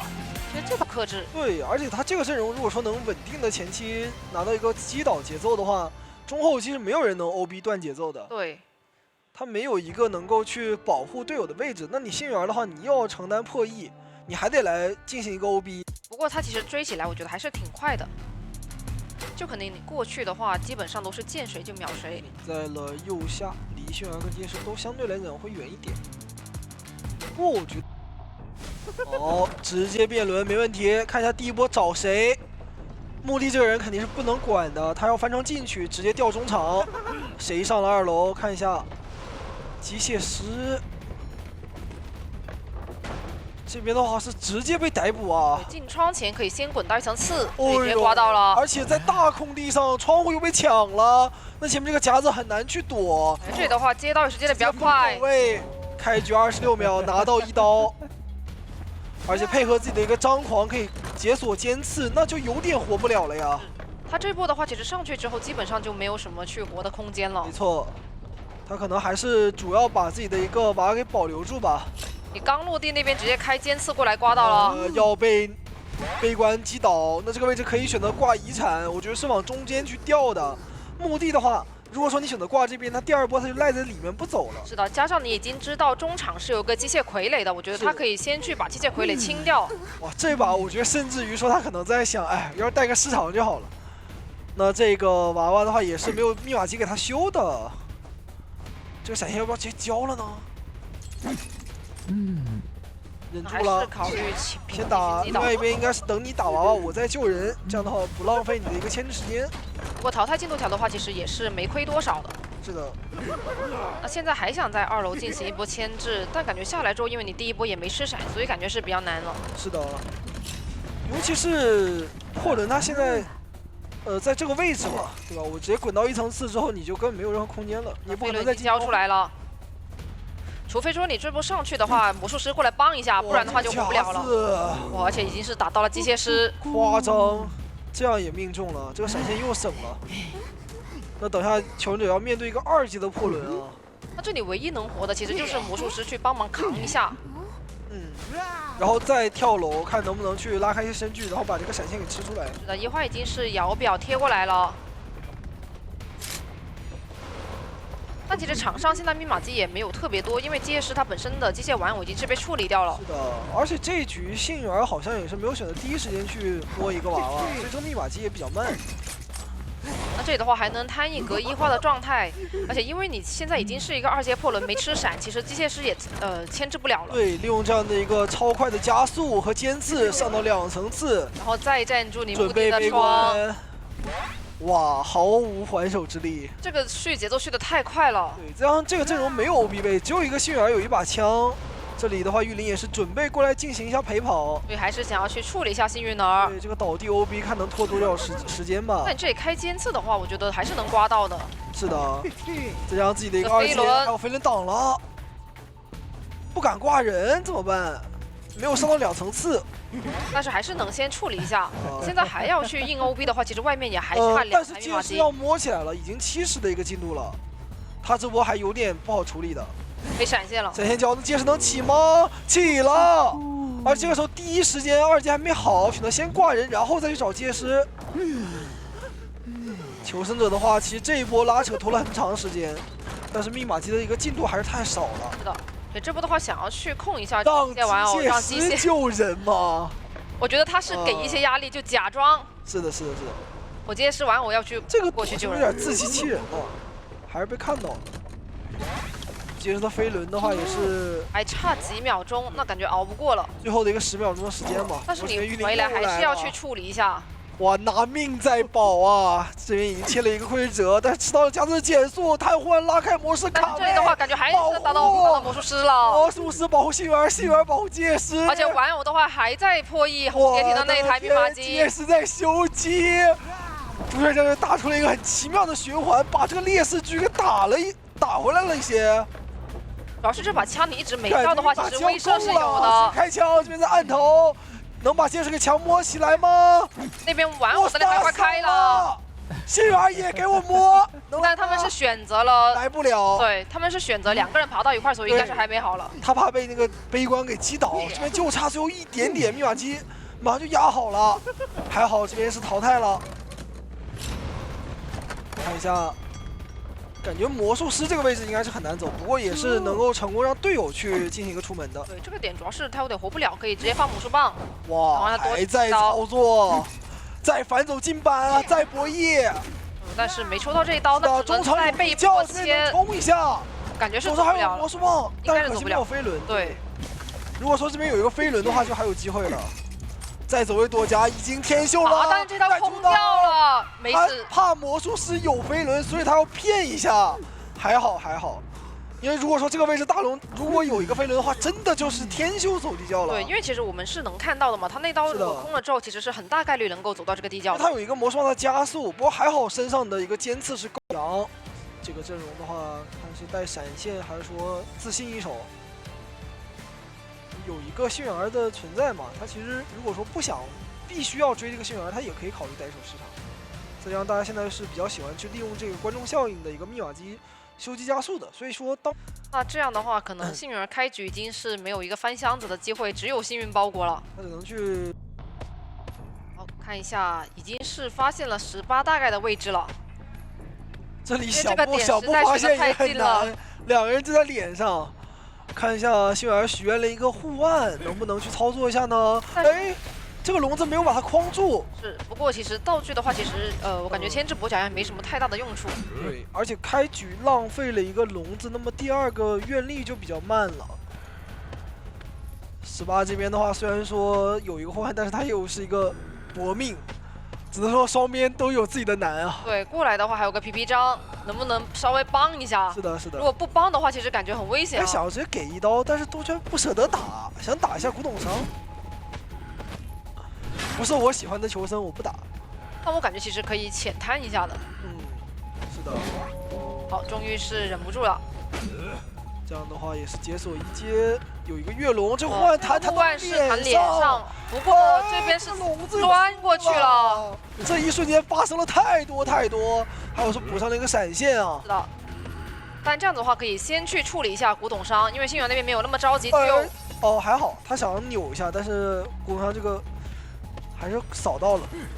那么古董伤也框起来，脸上有个地下室，想要去挂到地下室。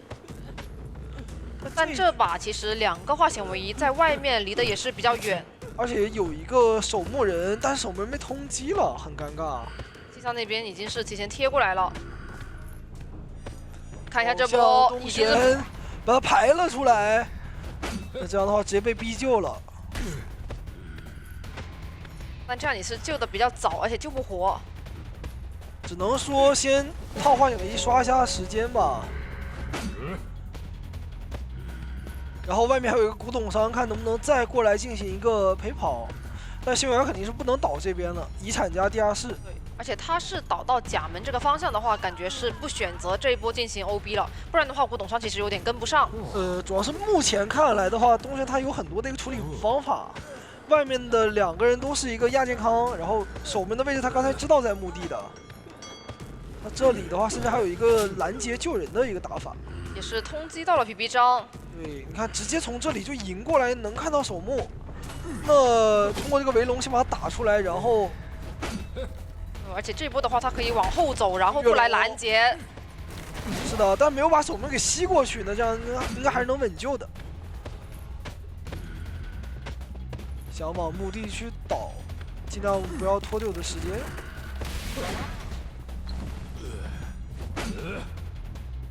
看这波皮皮章了，赶过来。但对于一个跛脚羊来讲的话，他完全可以一个笼子就把人给挂上啊。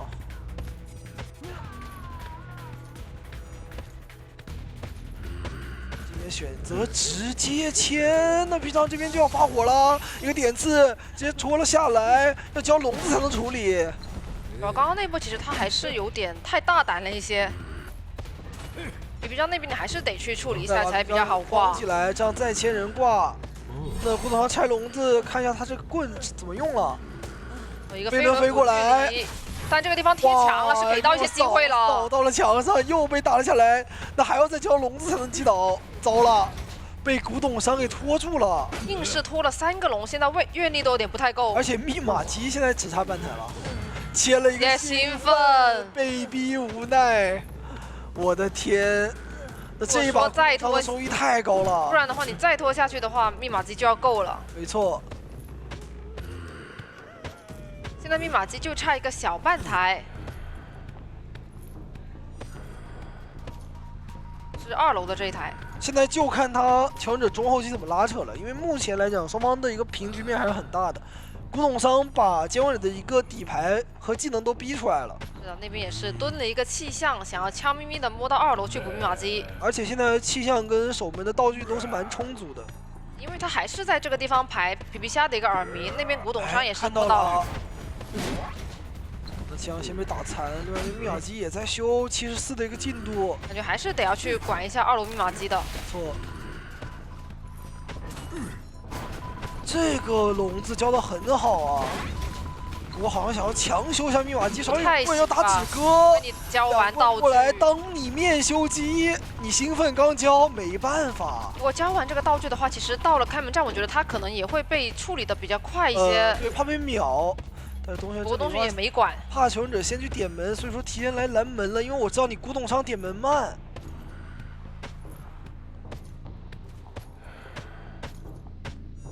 这边大概是看到了皮皮虾逃跑的一个方向，但是这个笼子又很可惜，没有把它框住，只能再补一个笼子了。感觉这把其实掉的一些笼子会有点多。哎，把风给躲这里掉。躲掉了。是的。不过看另外一边门要开了。对，没有处理掉。气象手上是现在枯草出来想接皮皮虾，在 CD 的。而且有一个风兴奋躲了一下，那这一刀感觉是还是有机会拿的，打到了。然后也是牵起了皮皮虾，另外一边古董商也是顺利的把门给点开。那么这样的话，双方都是一个平局，4比4。哇，不得不说，感觉两边第一局的一个打法风格都很像，在中后期。所以说这个求生者阵容选的还是挺有意思的，就基本上把东玄后手的角色都防的挺多的。是的呀，这个阵容的话，如果说你选择一手杂货商的话，肯定是没有那么好打。你的前期追击哪怕说比较顺的一个情况下，但是呢，前锋入列，杂货商是选在了小2楼，这样的话，他的一个一追目标是可以给到这边的一个心理。那心理这个点的话，可以先来了，先给一个藤蔓。那对于东玄来讲，肯定是第一波直接去起心理的节奏最好，在他没有拉开身距之前就。先把他的位置给压住，也是一直在利用狩猎本能的一个移速加成。现在身距已经比较近了，前面是有藤蔓的一个身位。这的话也是交窗弹翻窗，那要不要把前面的板子给他封住？开了一个门儿，想攒碎石。那皮皮章的话是选择了往左边短板镜这里。他是不是想一炸一刀，直接拿2刀？这样的话让你那个多出来的应激那一刀就慢慢的变没了。这刀还是很快的，再开门。前面的话也还有一个不敢交互，对他这边得骗。第2刀已经拿到，这续的还是挺快的。对，一炸倒的状态。而且目前的话也是带了一手移形，在怕你吃受伤加速之后拉距离。这个移形可以不省，早交。觉得就果断一点交吧。对。不然的话，你让心理拖这么久，其实也不太没有去利用这个落地僵直用碎石哦，还好。这样的话，1分钟的一个击倒时间还是比较快的。不过密码机的进度，我觉得是可以接受的，完全不干扰。而且他们的一个选点，每个人落地就有密码机，甚至于说大房那边的一个3连密码机，这把修机速度还会更快。想要18那边先贴过来开个圈。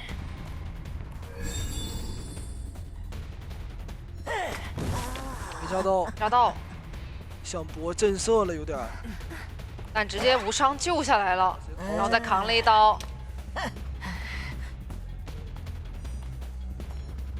这一波的话，应该还是打心理一个针对啊。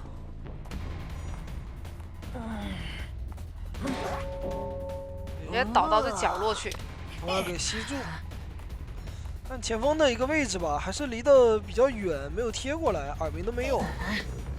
应该是要等他再进行一个开圈，而且想让他先把刚刚杂技的遗产压好，然后杂技在小2楼救完人，原地起一台新机，这样他们是不会缺这个密码机的进度的。对，先破第4台跟第5台，把前面2台机先压住。而且这2台密码机其实离得也是比较近，都是一些连续密码机。这里感觉该拉球了，这以前博弈还需要时间呢。拿出过来，随炸一下，直接直掏接。救下来了。哇，当涛哥2波都是直接把人给掏下来。这样的话可以考虑后面还要不要过来啊？还是选择了心里先把连击修开？我觉得可以过来了。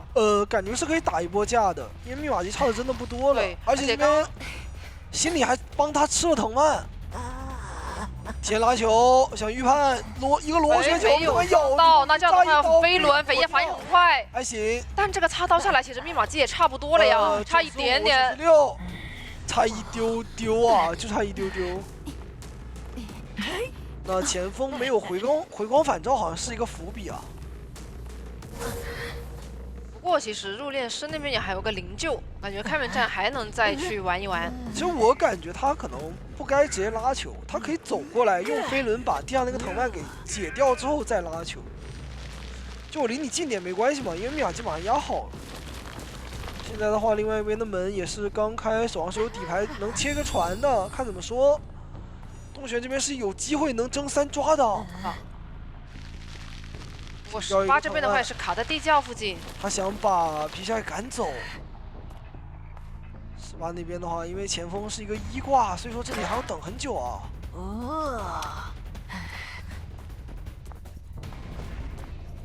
入殓师是出去了，但暂时还没能排到杂技的位置。人会想到吗？这么久了没有去救人，他为什么不去救人呢？这里交藤蔓过来，走地窖了，这边耳鸣要出了，意识到人就在脸上，再给个藤蔓，提前交球也看到了脚印，那感觉这把有机会。再过来，挽留的时间还有40秒，前锋要飞了。上的话还有个球，直接先叫一个红球过去。有移形，这个移形得交，得交。这杂技的话其实也是一个纯化险为的，没错，被炸了一下，再看一个这里开门直接过去的话走不掉，坏掉一刀，没但有个虚出来一个再跳球，还卡模了，再走了扭了一下，但是东玄抢占了地窖口，哇，太紧张刺激了，双方有点僵持，在这个短板区，然后还得出来下一个球，但是手上没有藤蔓了，要随时炸，但是杂技有球，就趁现在，要走就得趁现在，不能再等他的 CD。又被炸了一下，又被炸了。但再拖下去其实不赚呀。能不能抢身位？其实这个地窖点距离已经很近了。如果等到东玄下一个技能后，他有点难走。是的，但这里的话把他空掉了。18，他成功了，这也能走地窖。都是羊挺害怕的。牵制位上面也是点了一手火灾。看看求生者这边的一个天赋的。没错，看一下求生者这边直接点到一个10楼，我觉得就直接追逃脱大师吧。没错，感觉你追别的，其实感觉花的时间也会有点多，而且你追咒术弓箭过来保，追弓箭咒术过来保也挺难受的。对啊，所以这个位置也是很近啊，基本上从这个门口走出去之后，就能看到左手边的一个逃大师了。而且他其实没有位置可以转的，他要么就通过这个小花园来花坛嘛，要么就是只能去那边的大房。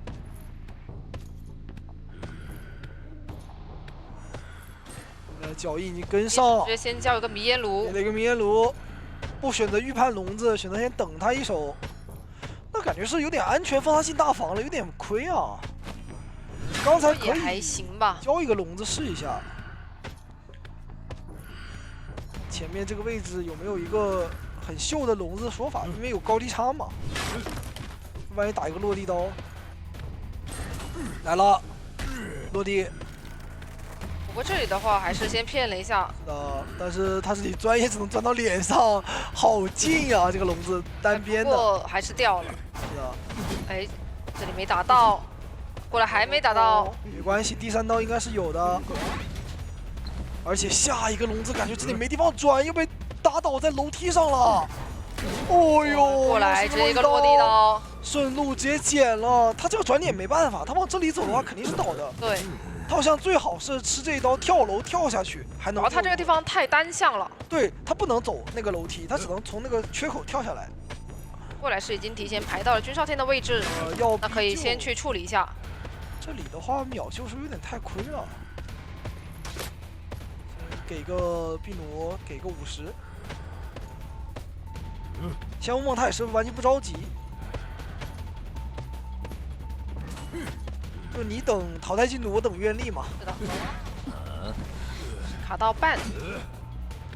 哎，不过这里他避弩没射中，对没射中，有点失误了。是的，现在把自己的一个后跳都交完，没射手还有龙骨弓。不过是2个人都想过来帮，玉林现在也来了。哇，咒术框在外面先处理弓箭，哇，思路太清晰了。这波是把他们这个体系给它破解掉了。对，把2个人给分开了，没有办法让你一左一右。对，加上你直接带了一个窥视者，然后再过来去处理一下就行了。对，那这样的话就得处理现在脸上的咒师，看这个龙怎么放了，把自己框住。但咒师，哎，他不能交红吗？刚才好像可以交的呀。可以交吧？他在笼子里边的呀。可能是他当时想交，结果手滑钻到笼子对面去了。感觉这波的话，其实星耀梦这边已经是应对的非常不错了。这里给他挂上人真的亏了，刚才吼下来的话，他还得再多交一个笼子去跑。对。那现在已经是一个上挂飞的陶大了，打一刀。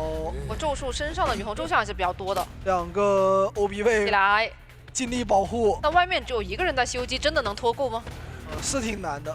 弓箭现在已经没有什么道具了，要不他修机去吧？我觉得就可以走了呀。是，就留一个咒术，不要把所有东西都堆在这个逃脱大师身上。果然去了，但这边的话又把宙师跟陶大师给封起来，还好这边猴是给到，拆掉笼子。继续陪跑，打了一道咒术，哇，又攒出了一个3层猴。下一个威龙继续给压力，哇，过来交大猴。约，然后秒拆，又打到了咒术师，这咒术师铁人呐，一直在持刀。对，而且还有个飞轮，下一波可能要应对的就是飞轮了。对的，哎，这里是直接钻回来了，吸了回来，是的。那咒术这里还想要保，玉林的话疯狂的操作，再叫飞轮躲刀，现在还差2个半台，是的，直接是把猴给他逼掉了。这个成影这还很权威的。那回来之后可以先顺利的把1花挂飞。拼尽全力2个人在抢，运营现在也是密码机来到了4台半，还是有一些说法的。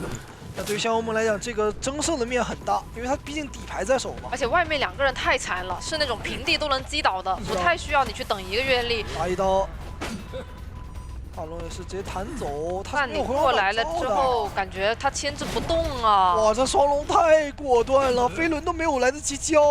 不过可以把中场的那台先抢开。那这样的话，他可以挂到花坛附近去赶人了呀。好像是留了一个花坛。对，花坛那台是50多的密码机。糟了，怎么修着修着修了一个连击出来呀？而且外面2个人都已经残到完全撑不住的那种。2个人都是奄奄一息，我都不用交笼子就能处理，只能说硬拖弓箭手修机的。但是仙妖梦不会给你这个机会的，他而且我可以一直举着。过来插一个眼。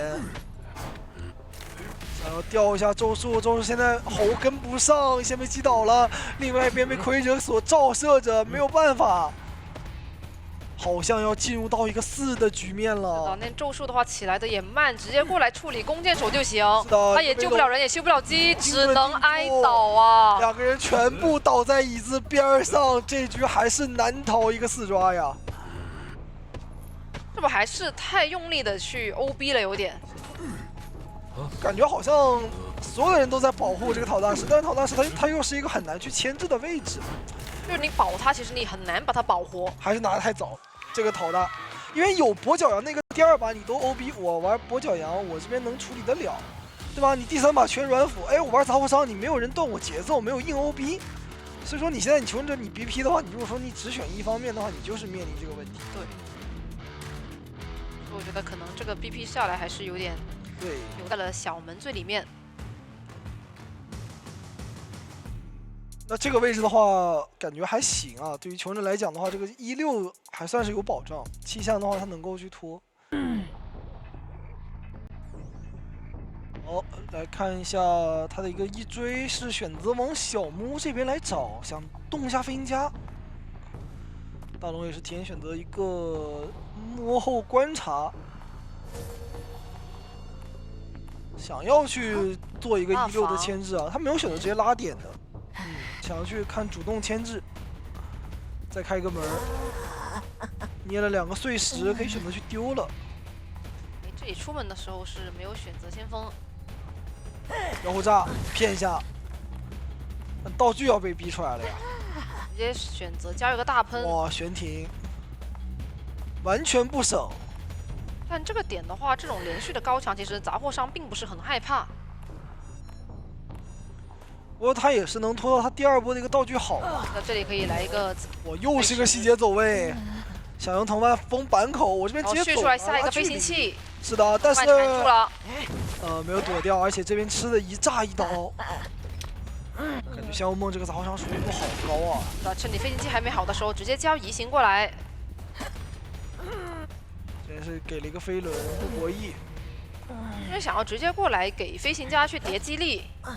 对，飞行家现在把道具都交完了，位置很差呀。但而且感觉不太好叠到25层。我感觉他这个飞行器喷到把自己就是尬在了一个很尴尬的板区，架住了。还有波地下室。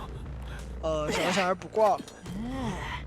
那你前期拉队员也是相当于没怎么修，被赶了一下，然后又过来叠了一下激励。是的。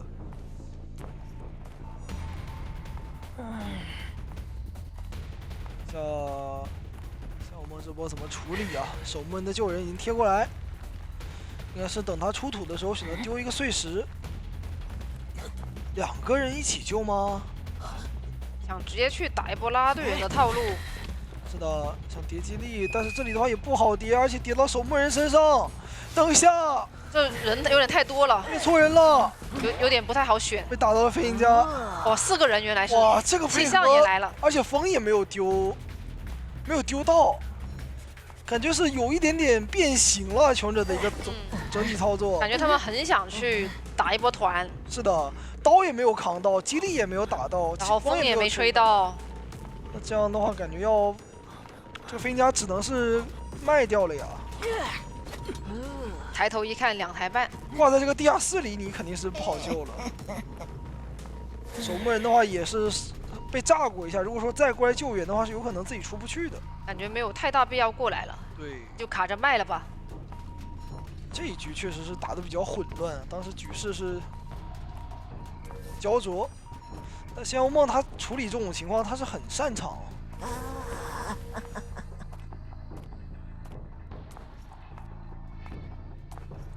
现在想要去大推的话是1花的守墓人，而且也是状态不太好的。给个藤蔓，也是守门天下铲了，他也知道在这里不能够去贪。仙雾梦也是不着急了，要不要考虑去切一个船呢？哎，这里可以考虑了。你感觉他是有这个想法的，不过他选择了先交藤蔓，因为本身距离也是比较近一些的。然后等到你的守墓人出产之后，我再回头去找你。对，他干扰一下中场密码机，然后还要追这个守墓人，因为守墓人的话，他是一个一炸一刀，然后再出产。这一波感觉要么就硬追一下吧。打一刀被藤蔓给捆住，前面的话，哇，一个远程碎石炸到了。不过现在的话，其实手上也还有一点点铲子。再给一这个里是直接缠到了极限的藤蔓咬住。那现在对于求生者来讲的话，最后一台密码机也有说法。 2个人是在抢的，看能不能压好了再去救，或者说呢，就是等下他管密码机这个人得拉走，得撑住。不过又是下了一波地下室，地下室肯定是不好直接救2波嘛。密码机其实离得也是比较近一点。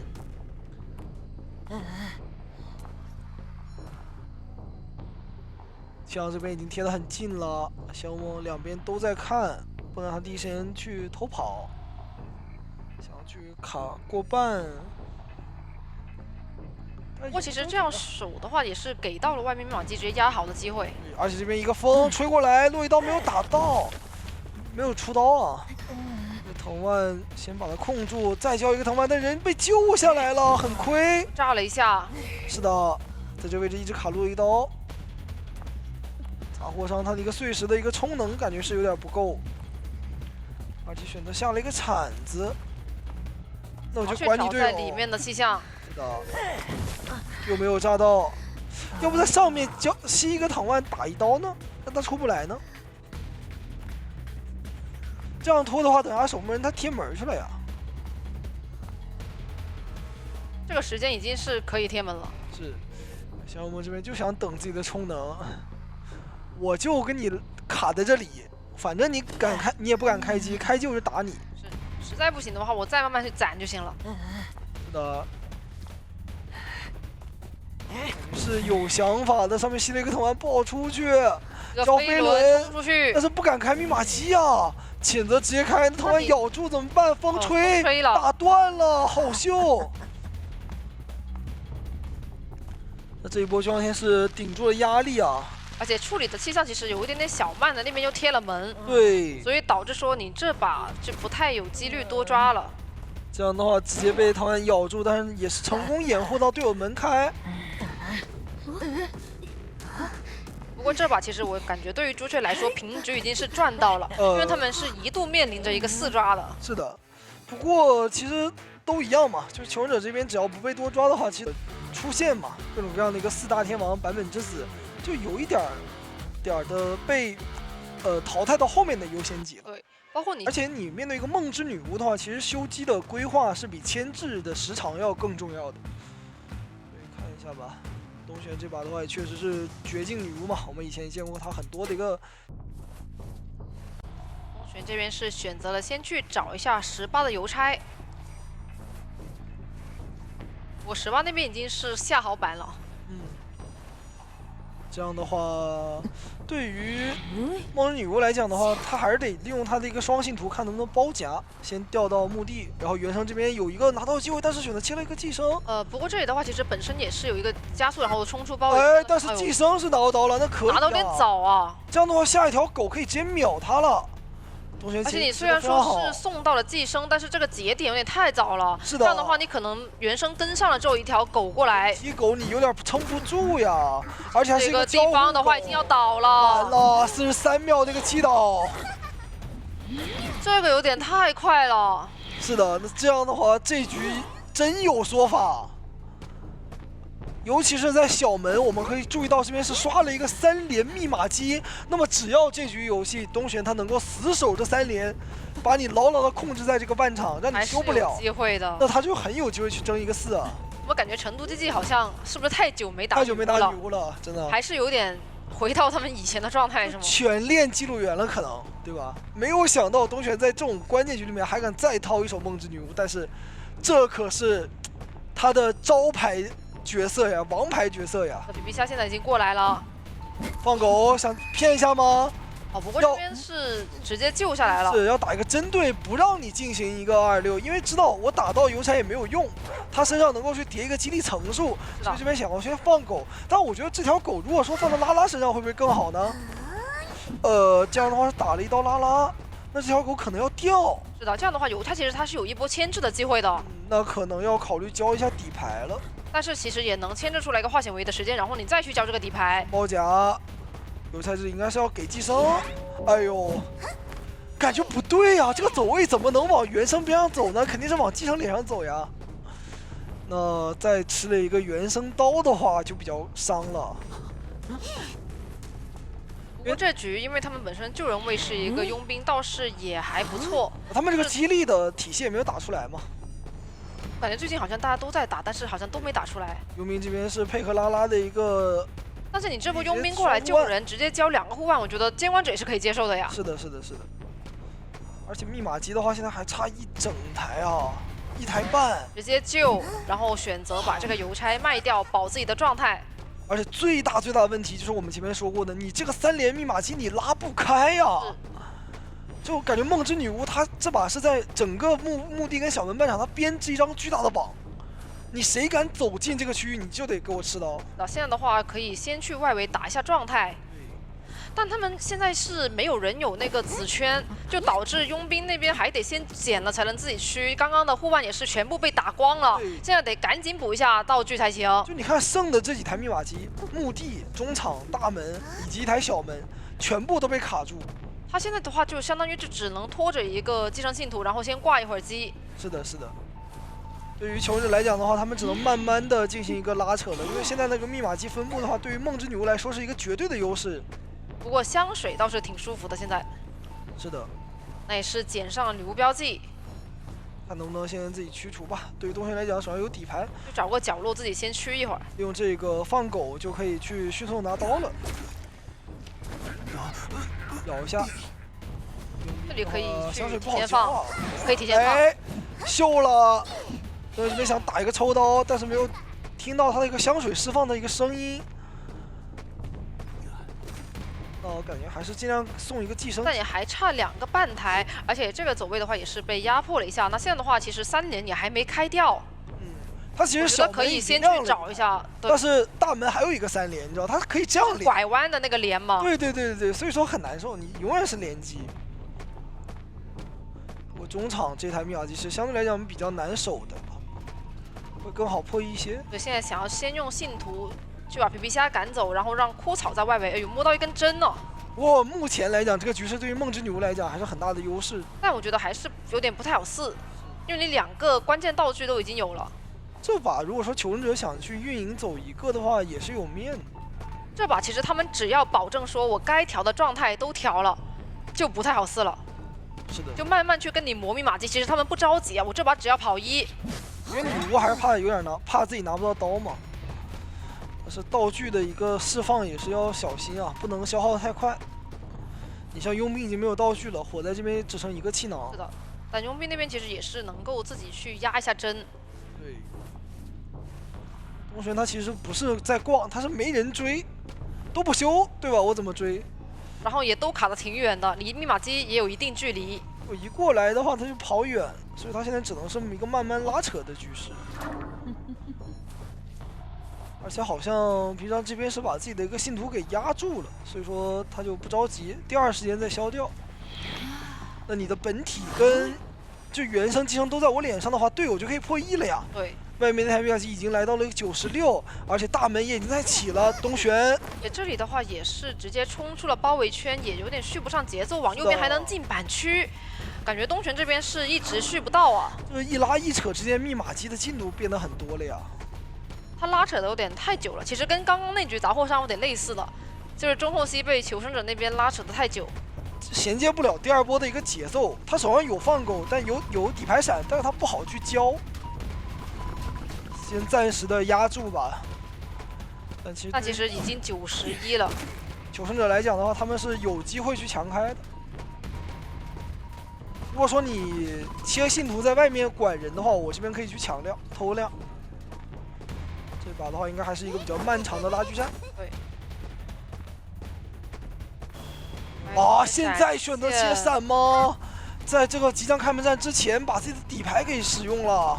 然后也把闪现给他交了，但是现在这个密码机进度这么多的话，真的能拖出来下一个闪。枯草又摸了一个香水啊，香奈儿，感觉他佣兵可以顶着香水去抢量。我现在去抢修了呀，佣兵。对啊，他有点无所畏惧啊。而且外面火灾又跟拉拉队员去补上了状态，这把真的要被运营成一个平局节奏了呀，东玄。这里现在其实把枯草赶到3连这边，我交完道具，我继续去摸箱子了。确实是有点难受，中期一直找不到节奏的一个衔接。现在3个人全部满状态，那又从一个能够多抓的一个局势变成了平局节奏了。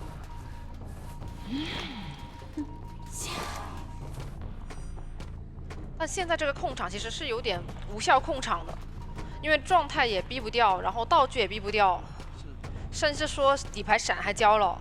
他的手上没有人，然后刚才又把自己关键的底牌给使用了。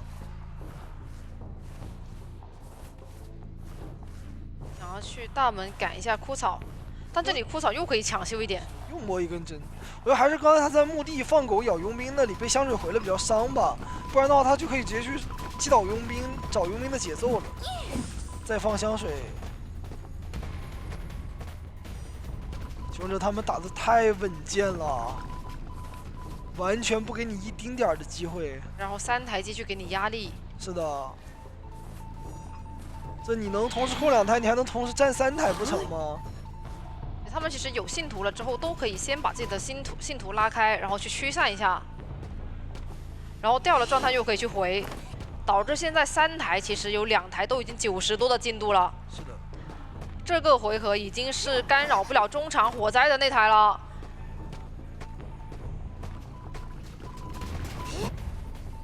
再把这个机枪给打掉，但密码机也马上压好，已经压好了，已经压好了呀。对，就是等一波他们的信徒驱散，要把驱除压到100%，压满。你现在如果说要过来给这张去补寄生的话，那边直接开了，然后我还有个满状态佣兵，小门拉队员能点门，中场这个火灾道还有一个气囊能游龙，实在不行还能拖。天哪，对于东贤来讲，他这个局势好像没有什么4抓的面了。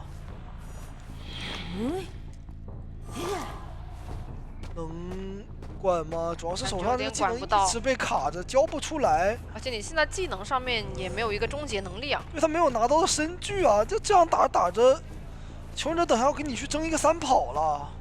现在平局肯定是已经有了，因为两边门都对开掉，拐弯出去就是地窖。他手上你本体过来了，信徒还要过来呢。弹过来之后，气囊过来，往后拉2包1，应该走不掉。手上有闪现，但是选择切信徒了。哎，我觉得直接跟会不会这好一点啊？个位置要把闪走还可以，闪现过去抢了一下。起码说能把这个净胜给保住啊，不能丢这个净胜分啊。那么最后也是让我们恭喜成都GG拿下了本场比赛的一个胜利啊。这把其实开局我觉得还是。